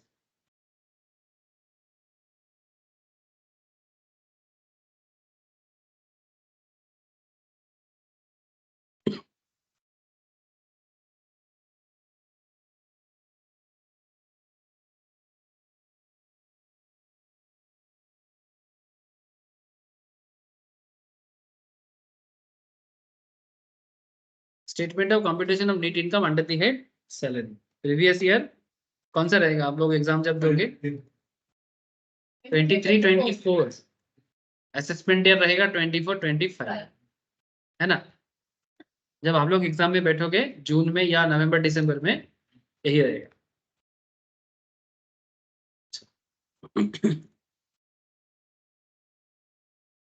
इसमें आप लोग एक पर्टिकुलर का कॉलम बना सकते हो और एक अमाउंट का कॉलम बना सकते हो। मैं इसको नॉर्मल लिख रहा हूँ कि बंदा बेसिक कमाता है, क्या कमाता है सर, बेसिक। अमाउंट के घर में मैं ऐसे क्रॉस दे देता हूँ कि मान लेता हूँ कि भाई अमाउंट होगा, आपका एक बेसिक सैलरी होगा, आपको ना सैलरी में डीए दिया जाता है, क्या दिया जाता है, डियरनेस अलाउंस। क्या होता है डियरनेस अलाउंस,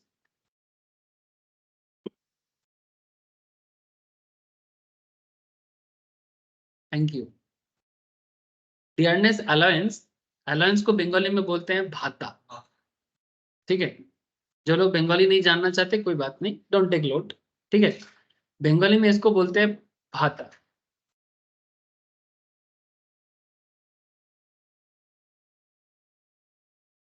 तो ये भाता माने बेसिकली और कुछ नहीं है, ये गवर्नमेंट की तरफ से या एम्प्लॉय को कंपनी की तरफ से इन्फ्लेशन को बीट करने के लिए, या बीट तो नहीं कर सकते, to adjust with the inflation, salary में तुमको थोड़ा सा बढ़ाया जाता है, मैंने सैलरी के साथ साथ उसको दिया जाता है, क्योंकि बेसिक इतना कम होता है कि अच्छा डीए गवर्नमेंट बहुत चला गया, डीए मैंडेटरी नहीं है, डीए इज नॉट मैंडेटरी। इस बार वेस्ट बंगाल में बहुत झमेला हुआ इसका लेकर, धरना में बैठ गया था पूरा ममता दीदी के अगेंस्ट में। ऑब्वियसली बीजेपी उसको उसका रहा था, नो डाउट, क्योंकि जो लीडिंग रहेगा उसका जो भी फॉल्ट रहेगा उसी को लेकर ऑपोजिशन वाले पॉलिटिक्स करते हैं, that's a very simple thing, है ना। ये पॉलिटिक्स का नॉर्मल कॉन्सेप्ट है कि भाई देखो भी उसका क्या वीकनेस है, उसी को लेके तुम बैठ जाओ। अब जो लोग डीए में धरना में बैठा था उनका यही मानना था कि भाई हमें क्या नहीं मिल रहा है, डीए नहीं मिल रहा, तो फिर पता चला कि सेंट्रल गवर्नमेंट एम्प्लॉय को मिल रहा है, हर एक स्टेट में मिल रहा है, बंगाल में डीए ममता दीदी ने कट कर दिया।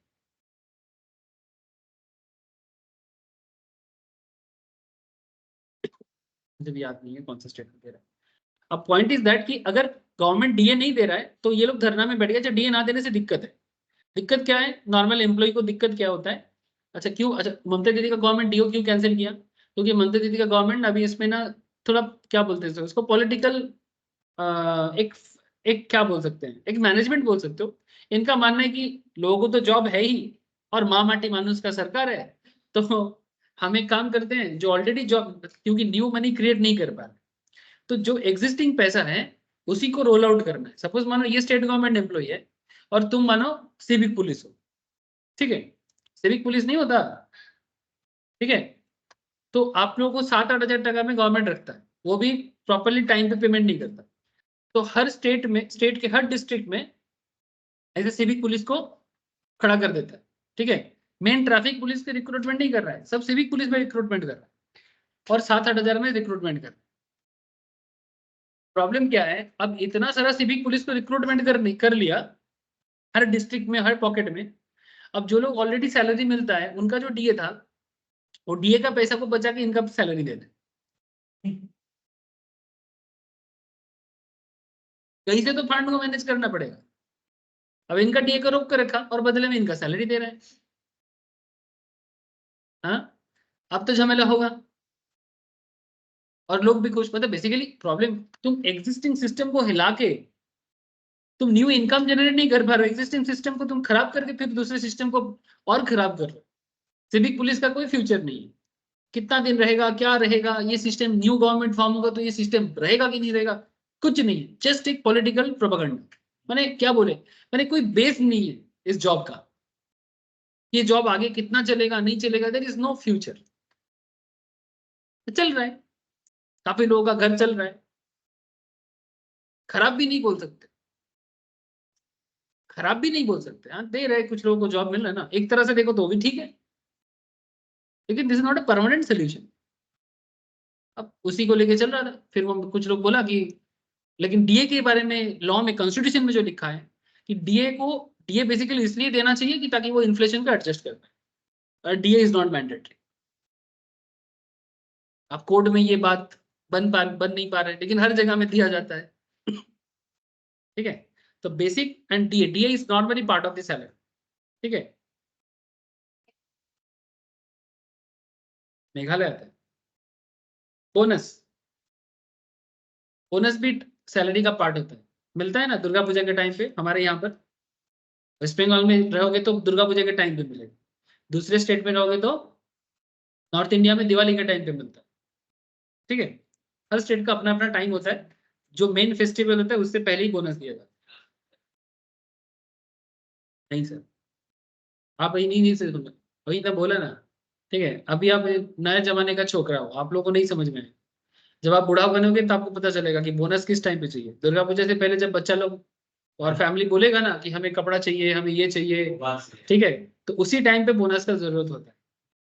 देखना दुर्गा पूजा का शॉपिंग का सबसे मैंने सप्तमी का लास्ट दिन, मैंने षष्ठी या पंचमी में तो मार्केट का भीड़ देखना। तो मैं एक दिन पहले पहले मैं भी ऐसे ही सोचता था, लास्ट में सबको जाने का क्या है, पहले से ही कर लेता। ये एक नॉर्मल सोच मेरे दिमाग में चलता था कि पहले कर लेता। फिर बाद में पता चला, अच्छा बेटा कैसे करेगा, बोनस पाते पाते तो देरी हो जाता है। कंपनी का क्या है, वो तो जितना लेट में पैसा दे पाए उतना अच्छा।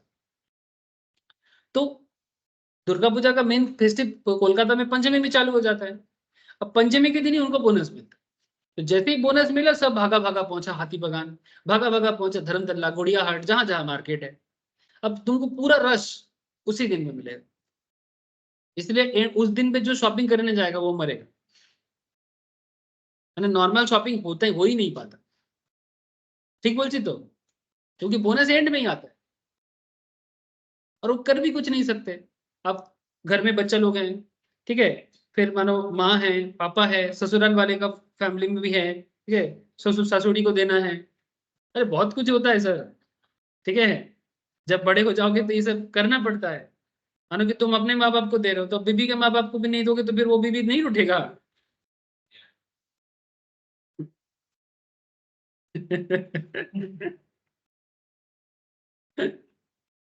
समझ रहे sir, basic DA, bonus, fees and commission. Yes मिलता है सर, काफी लोग क्या है ना जॉब करते हैं, जॉब के साथ साथ मतलब अगर एक्स्ट्रा प्रोडक्ट सेल करता है कंपनी की तरफ से, ठीक है, तो कंपनी कमीशन भी देता है उनको, ठीक है। कमीशन भी दो तरह का होता है, एक फिक्स कमीशन होता है और एक होता है टर्नओवर के बेसिस में। अगर कंपनी का बिजनेस अच्छा चलता है तो कंपनी के टर्नओवर के ऊपर एम्प्लॉय को कमीशन दिया जाता है। ठीक है, बहुत तरह का सिस्टम चलता है बिजनेस में।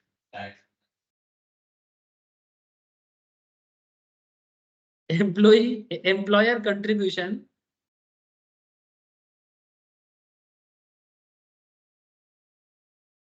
टू प्रोविडेंट फंड, पीएफ, ठीक है, इन एक्सेस ऑफ 12%। बाद में समझाता हूँ क्या होता है ये 12%। ये प्लस हो गया। ये सब प्लस ही होगा, कुछ भी माइनस अभी नहीं है। फीस कमीशन भी, employer contribution to provident fund भी इन एक्सेस ऑफ 12%। हाँ, फिर और एक चीज इसमें आ जाएगा, interest on employer contribution, interest on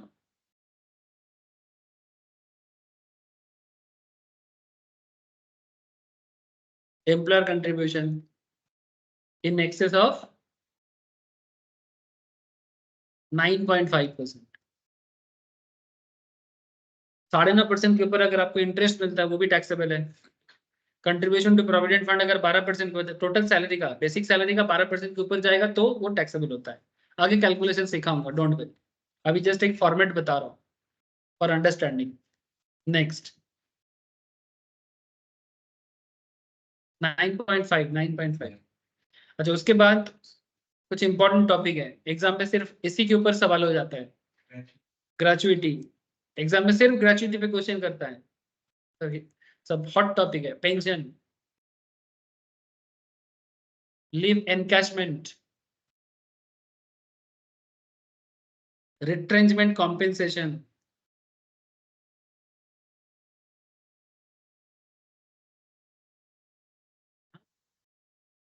এটা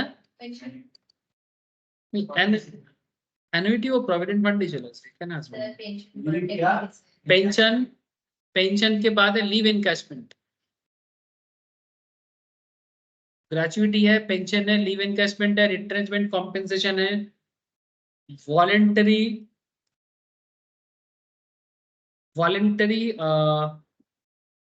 रिटायरमेंट।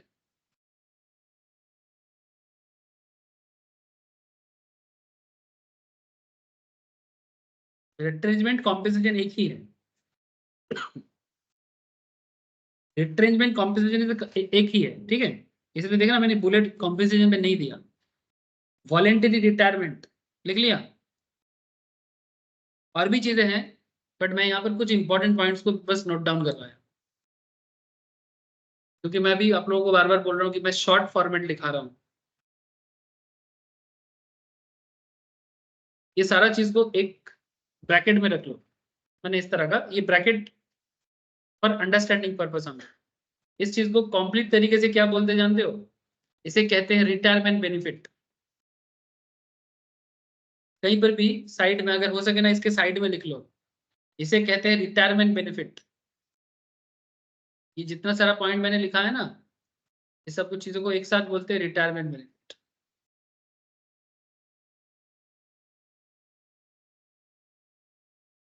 समझ में आ रहा है? रिटायरमेंट बेनिफिट माने ये सब पैसा आपको कंपनी में रहते रहते नहीं मिलेगा, आपके नाम पे ड्यू होता रहता है, बट जब आप रिटायर करोगे तब इसका फायदा आपको मिलेगा। इसके बाद आता है, अच्छा ये सभी का मुझे अमाउंट का कॉलम भी देना चाहिए था, मैं देना भूल गया।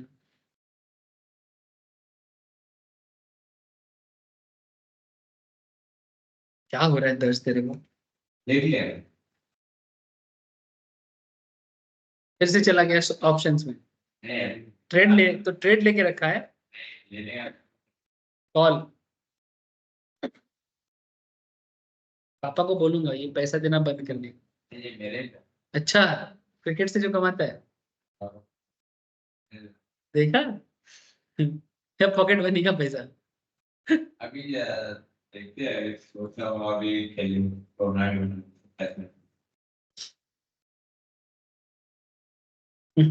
मजाक कर रहा हूँ, ठीक है चलो। ओके, ये भी तो मेरा तो लेना। ये भी पापा का है। एक बार पॉकेट में जो आ जाता है ना वो आप उसमें अपना ही नाम आ जाता है। मेरा नाम लिखा होगा। टैक्सेबल अलाउंसेस, बहुत तरह का अलाउंसेस होता है और बहुत तरह का पार्क्विजिट्स होता है। बोलते हैं।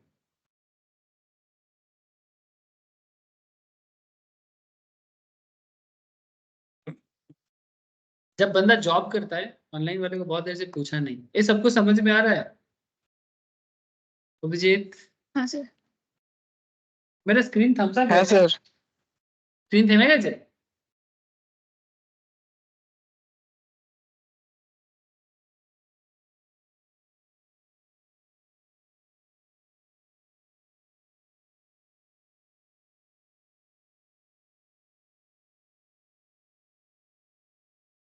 कैमरा देखते पा যাচ্ছে আমাকে? सर अभी देखा। इतना देर से जी, नहीं, जी। इतना देर से नहीं दिख रहा था ना? नहीं सर, नेटवर्क प्रॉब्लम है सर। नहीं नहीं, मेरे यहाँ पर कुछ इशू है। तो ठीक है, स्क्रीन तो है ना शेयर? हाँ सर। अच्छा, लिखो टैक्सेबल, टैक्सेबल अलाउंस और पार्क, बार बार पूछ रहे हो क्या है, बोल देते हैं थोड़ा सा। अलाउंस क्या होता है? किसी भी अलाउंस, जैसे डियरनेस अलाउंस, क्या बोला? इन्फ्लेशन को एडजस्ट करने के लिए, बढ़ती महंगाई, বাংলাতে বলে মূল্য বৃদ্ধি, ঠিক আছে? মূল্য বৃদ্ধির সাথে যুঝবার জন্য যে অ্যামাউন্ট সরকার তোমাকে দেয়, পে করে, বা এমপ্লয়ার এমপ্লয়িকে পে করে, তাকে বলা হয় ডিয়ারনেস অ্যালাউন্স বা মহার্ঘ ভাতা। মহার্ঘ भाता, इट्स अ प्योर बंगाली, छोड़ो। तो नॉर्मली अब बात होता है सर, डीए तो एक अलाउंस था, पर टैक्सेबल अलाउंस क्या है? टैक्सेबल अलाउंस मैंने किसी भी तरह का अलाउंसेस एक भाता ही है जो गवर्नमेंट एम्प्लॉयर एम्प्लॉय को पे करता है to cope up with different situations. Say for example, आपको मेडिकल अलाउंस देते हैं, काम करते करते आपको कुछ प्रॉब्लम होता है या फिर आपके फैमिली में कुछ प्रॉब्लम होते हैं, तो कंपनी की तरफ से आपको मेडिकल अलाउंस दिया जाता है एम्प्लॉयर की तरफ से। आप ट्रैवलिंग करते हो, ठीक है, तो आपको ट्रैवलिंग अलाउंसेस मिलता है, ठीक है। जैसे वो काफी लोग काम करते हैं ना, अपना कार लेके जाते हैं कंपनी के लिए, काम करने जाते हैं उसी कार को लेके, ठीक है, तो कंपनी आपका तेल का खर्चा देगा, है ना, किलोमीटर के हिसाब से, ठीक है। या फिर आपका आने जाने का खर्चा कंपनी देगा, ट्रैवलिंग अलाउंसेस। या फिर आप बाहर में कंपनी की मीटिंग के लिए जाओगे तो उसका खर्चा भी कंपनी आपको पे करेगा, समथिंग लाइक, ठीक है, ये सब चीज। हाँ, घूमने का भी देता है, फैमिली के साथ ट्रिप के लिए भी, ठीक है, वो भी एक देता है, वो भी ट्रैवलिंग अलाउंसेस के अंदर ही आता है। बताऊंगा उसका भी सिस्टम है, कितना तक टैक्सेबल है, उसका पूरा एग्जाम नहीं है, कुछ टैक्सेबल होता है, कुछ ये होता है। मानो आपको ट्राइबल बेल्ट में जॉब मिला है, ठीक है, ट्राइबल बेल्ट माने जंगल एरिया है पूरा, ठीक है, तो जंगल एरिया में देखो ट्राइबल लोगों को पता है उसमें कैसे जीना होता है, ठीक है, बिकॉज ट्राइबल एरिया में हमेशा थोड़ा सा एक कठिनाई रहता है। हम लोग जैसे ये शहरी बाबू लोगों को ना ट्राइबल एरिया में जाके इतना आसान नहीं होता है, ठीक है। हमारे यहाँ पर घर पे एक आर्टसोला आ जाता है, हम लोग डर जाते हैं। आर्टसोला समझते हो ना, क्या बोलते हैं उसको इंग्लिश में? कॉकरोच, ठीक है। यहाँ के लोगों के घर पे आर्टसोला छिपकली आ जाते हैं तो डर जाते हैं। तो ट्राइबल बेल्ट जंगल एरिया में कितना ही तकलीफ होगा, ऊपर से और क्या तकलीफ है वहां पर। मेन मार्केट से जो ऑफिस हेडक्वार्टर होगा वो बहुत दूर होता है, ठीक है। तो इसलिए कंपनी की तरफ से तुमको एक्स्ट्रा अलाउंस दिया जाता है ट्राइबल एरिया में अपने आप को जिंदा रखने के लिए, ठीक है। ऐसे जिंदा तो रह ही जाओगे, बट वो क्योंकि वो थोड़ा डिफिकल्ट है, कोई जाना नहीं चाहता, तो फिर भाई जाओ, तुमको एक्स्ट्रा देंगे, ठीक है। तो ऐसे डिफरेंट काइंड ऑफ सिचुएशंस को कोप अप करने के लिए अलाउंसेस का कॉन्सेप्ट चलता है। फ्री में काम करने के लिए एक्स्ट्रा रहता है, यस सर, मिलता है। क्योंकि वो पॉलिसी करते हैं ना, हम्म। पानी दे रहे अलाउंस हर स्पेशल सिचुएशंस के लिए दिया जाता है, टेंडर्स का मतलब अलाउंसेस रहेगा ही रहेगा, ठीक है, जो बेसिक के साथ जुड़ के रहेगा। अलाउंस जो होता है ये कॉन्ट्रेक्चुअल हो भी सकता है, ना भी हो सकता है। नेक्स्ट आता है परक्विजिट्स। अभी तो बस मैंने नाम सुनाया, आगे एक एक अलाउंस के बारे में पूरा नॉलेज रखना पड़ेगा। जैसे मैंने तो बोला ही नहीं, HRA, हाउस रेंट अलाउंस, ठीक है। एक अलाउंस होता है हाउस रेंट अलाउंस, ये सबसे पॉपुलर अलाउंस में से एक है। कि जहां पर भी आप जॉब करने के लिए जाओगे वहां पर कंपनी की तरफ से आपको रहने के लिए घर मिलता है। मिलता है। हाँ, जितना इसमें पूरा का पूरा टैक्सेबल नहीं होता, कुछ पैसा टैक्सेबल होता है और कुछ पैसा एग्जेम्प्टेड होता है। ठीक है, इसमें रूल है कि जितना अलाउंसेस आप रिसीव करोगे, जितना अलाउंसेस रिसीव करोगे, rent paid -10% of the salary and 50% of the salary if accommodation is located in Mumbai, Kolkata, Delhi and Chennai. ठीक है, 4 पुराना मेट्रो, ऐसे तो करेंटली देश में 8 मेट्रो सिटी है। हाँ, हो चुका है। ठीक है, करेंटली इंडिया में 8 मेट्रो सिटी है, बट इनकम टैक्स अभी भी 4 मेट्रो को ही मानते हैं।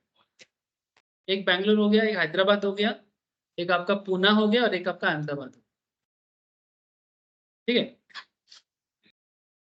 ये ओरिजिनल 4, कलकत्ता, सॉरी कोलकाता, मुंबई, दिल्ली, चेन्नई। ठीक है, यहाँ का 50% माना जाता है और बाकी कोई भी शहर हो उसका 40% ऑफ द सैलरी माना जाएगा।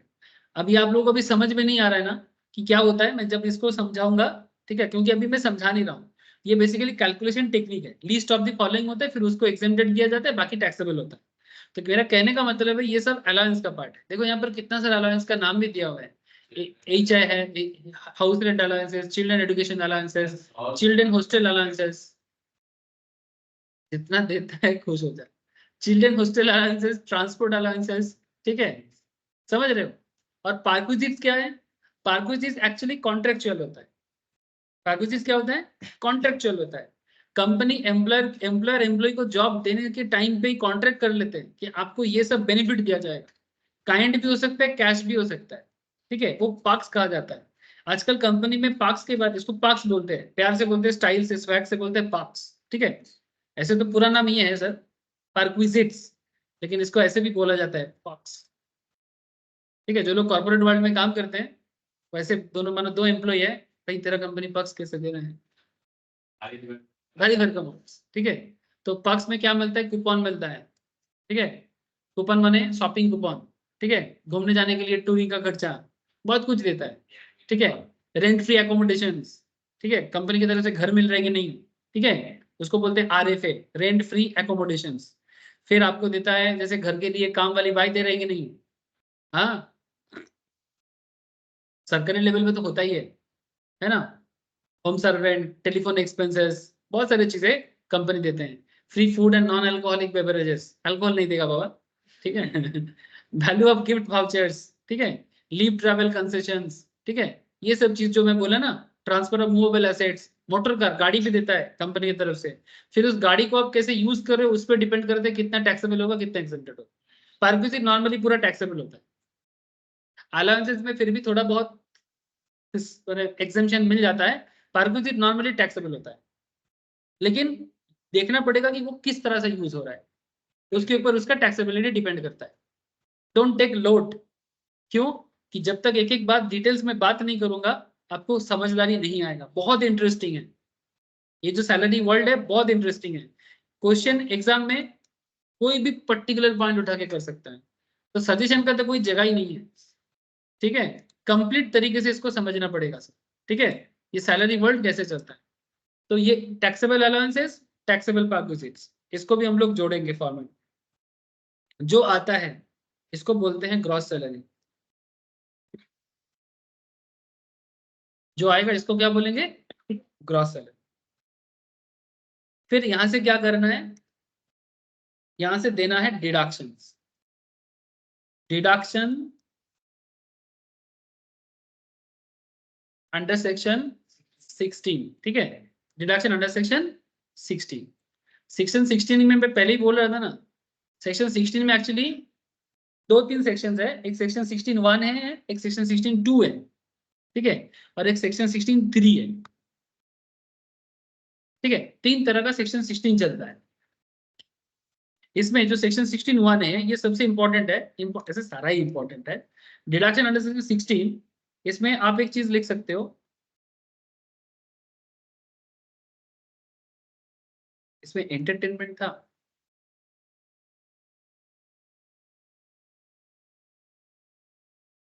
चलो ना, एंटरटेनमेंट, ये रहा entertainment allowances.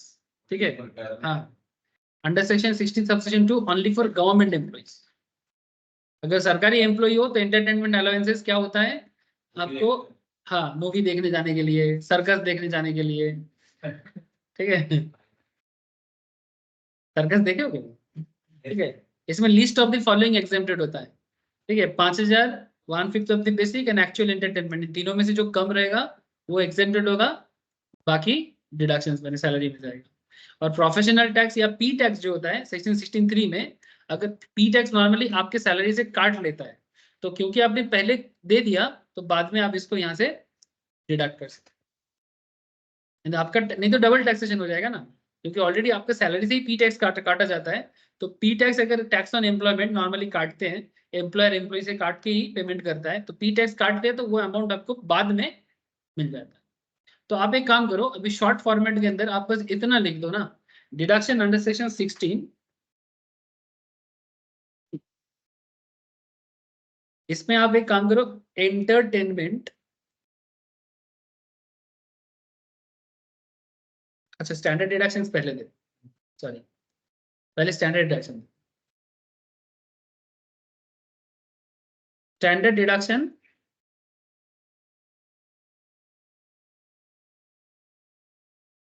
Section 16 subsection 1A, ठीक है 16(1)(a), इसके तहत नॉर्मली 50,000 का मिलता है।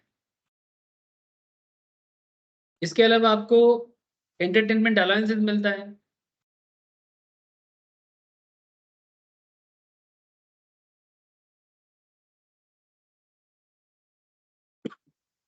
एंटरटेनमेंट अलाउंसेस का कैलकुलेशंस होता है, अभी मैं नहीं दिखा रहा हूँ क्योंकि शॉर्ट फॉर्मेट है, जस्ट बताने के लिए। अच्छा, एंटरटेनमेंट अलाउंस में एक बात और लिख दो, सेक्शन 16 सबसेक्शन 2 में, कि ओनली टू गवर्नमेंट एम्प्लॉय, बाकी नॉर्मल लोगों के लिए फुल्ली टैक्सेबल। एंटरटेनमेंट अलाउंस में जो छुटकारा मिलता है ना, जो एग्जेम्पशन मिलता है, वो सिर्फ गवर्नमेंट एम्प्लॉय को मिलता है, प्राइवेट एम्प्लॉय को फुल्ली टैक्सेबल मिलता है, फुल्ली टैक्सेबल। और ये सेक्शन 16 सबसेक्शन 3 प्रोफेशनल टैक्स, ये भी आप बाद में डिडक्शन दिखा सकते हो, 16 सबसेक्शन, जितना प्रोफेशनल टैक्स आपसे पहले काट लिया जाएगा वो बाद में आप फिर से उसको माइनस कर सकते हो, क्योंकि ऑलरेडी आपके टैक्स से ही काटा जाएगा सैलरी से, तो बाद में आप उसको वापस दिखा सकते हो। ये सबका होता है। सब कुछ करने के बाद आपका जो सैलरी आएगा, इसमें एक चीज लिख दो, paid by employee, paid by employer and paid by employee, मैंने दोनों ही चलेंगे। पेड बाय एम्प्लॉयर, ये सेक्शन 16 सबसेक्शन 3 में, हाँ, paid by employer plus paid by employ.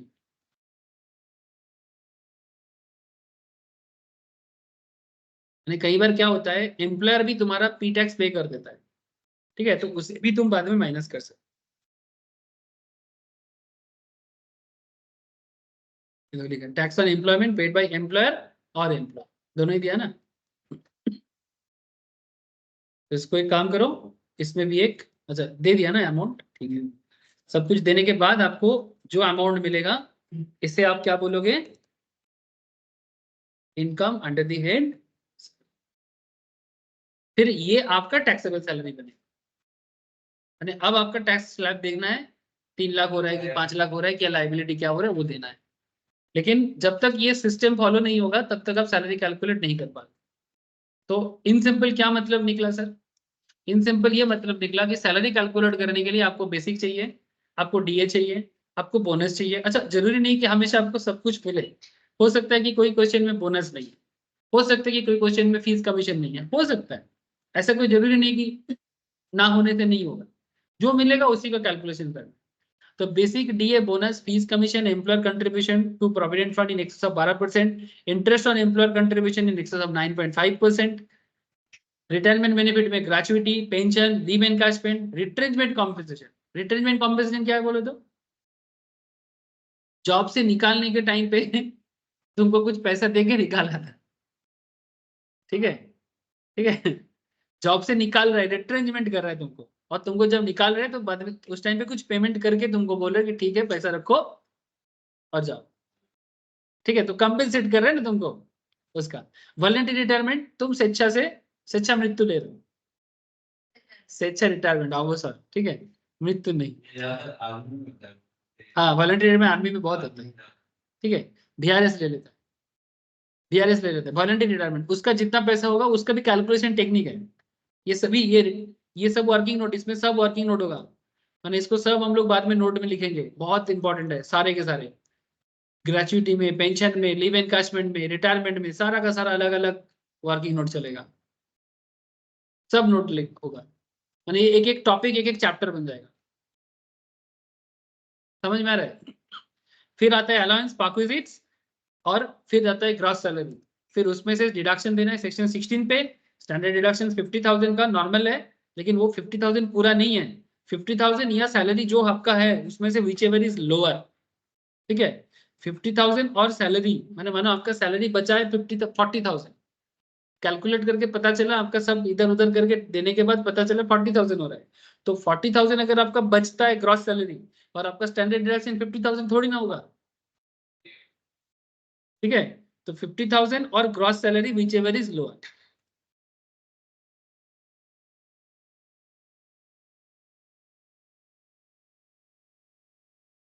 बहुत पानी पी रहा है तू।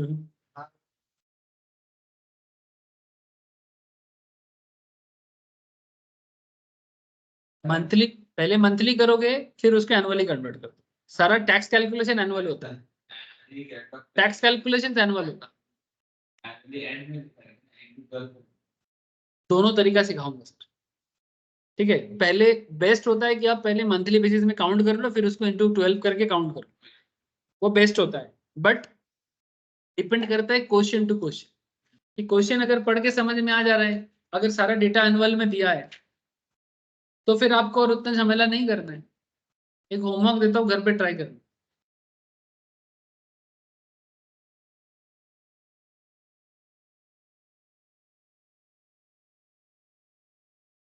मिस्टर एक्स एन एम्प्लॉय, और कल मैं वो एग्रीकल्चर का भी होमवर्क देखूंगा।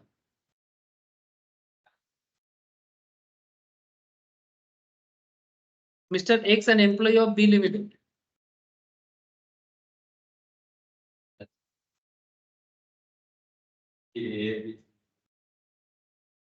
रिसीव दी, अच्छा बी, एक काम करो, बी लिमिटेड नहीं तो तुमको बी से प्रॉब्लम है, बदमाश लिमिटेड दो, ठीक है। हाँ, बदमाश लिमिटेड, हाँ लिख दो, बदमाश, बदमाश कंपनी बोले कि मूवी भी तो हुआ था, ठीक है। बदमाश limited, mister X an employ of बदमाश लिमिटेड, रिसीव द फॉलोइंग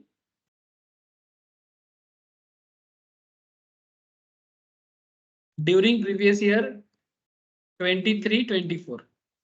क्या क्या दिया, एकदम सिंपल सिंपल दे रहा हूं। बेसिक दिया 10,000 पर मंथ, डीए दिया 2,000 पर मंथ, कमीशन दिया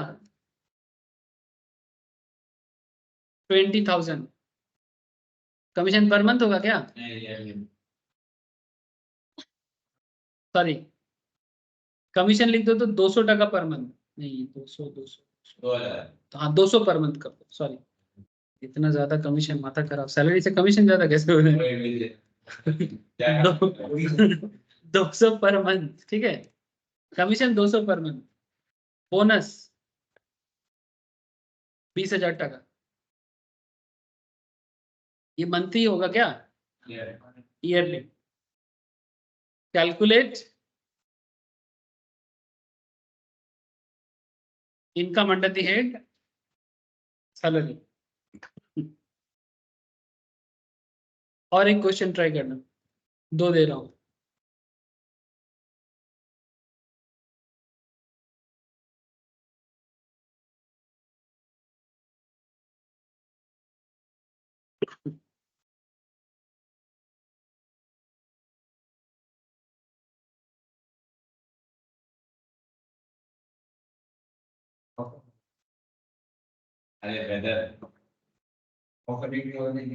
मिस्टर एक्स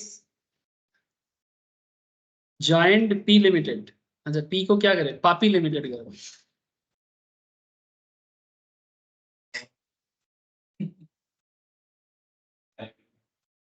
अब मेरे को बोला है कुछ ऐसा नाम दो जिसको पढ़ के मजा आए, अब मेरे मन में जो आ रहा है मैं बोल रहा हूँ।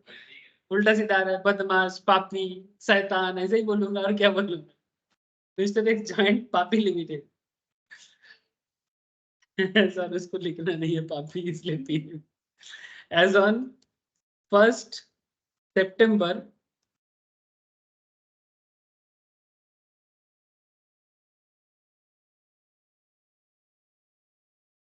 एक काम कर रहा। अच्छा 2024 है ना हम लोग का, 23-24 ना, 24 से 11 साल पीछे जाओ तो कितना होता है?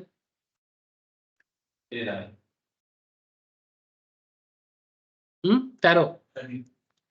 एक काम करो 1 सितंबर 2013 कर दो, ठीक है।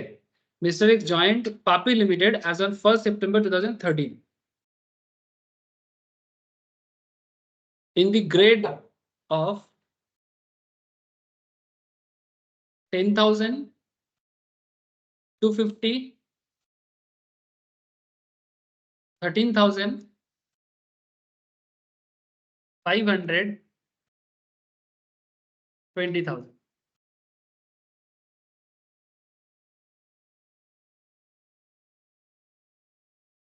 $10,000, 250, 13,000, 500, 20,000.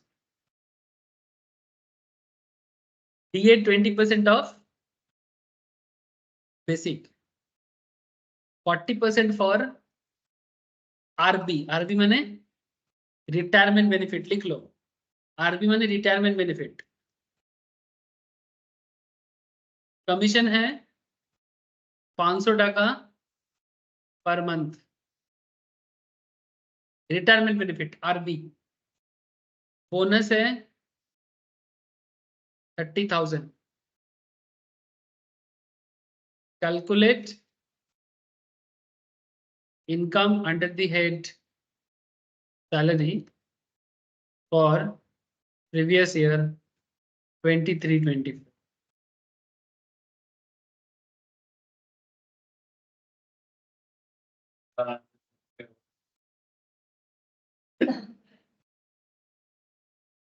सबने लिखा? अब जिनको समझ में नहीं आ रहा है, यहाँ पर ग्रेड पे दिया है ना, ग्रेड। कभी भी जॉब का इश्तेहार देखा है सरकारी जॉब का? कल दिखाऊंगा। हाँ, इश्तेहार मैंने समझते हो ना, एडवर्टाइजमेंट, ठीक है। एडवर्टाइजमेंट, एडवर्टाइजमेंट गवर्नमेंट जॉब का जब पेपर में आता है उसको देखना, उसमें ना ये ग्रेड पे करके दिखाता है, बेसिक और ग्रेड पे करके दिखाता है। मैं कल दिखाऊंगा तुम लोगों को एक, उसमें ऐसा करके लिखा रहता है। आरबी माने रिटायरमेंट बेनिफिट। इसका सिंपल मतलब समझा देता हूँ, कल ट्राई करके लाना अपना दिमाग लगा के। बंदा जॉब में घुस रहा है 10,000 टका में, फिर 250 करके हर मंथ उसका सैलरी इंक्रीमेंट, हर मंथ नहीं हर साल उसका सैलरी इंक्रीमेंट होगा जब तक 13,000 ना पहुंच जाए। फिर 13,000 के बाद उसका सैलरी 500 टका करके हर साल बढ़ेगा सेम डेट पे, जब तक 20,000 ना हो जाए, ठीक है। ये इसका इंक्रीमेंट है, ठीक है। और अगर आपको ये समझ में आया होगा तो आप ये क्वेश्चन को ट्राई करना और 23-24 में उसका कितना सैलरी होता है ये कैलकुलेट करना। इसको बोलते हैं ग्रेड पे के साथ सैलरी कैलकुलेशन, ठीक है। एग्जाम में कभी कभी ऐसा दे देता है, स्टूडेंट ना चौंक जाते हैं ये क्या चीज दे दिया,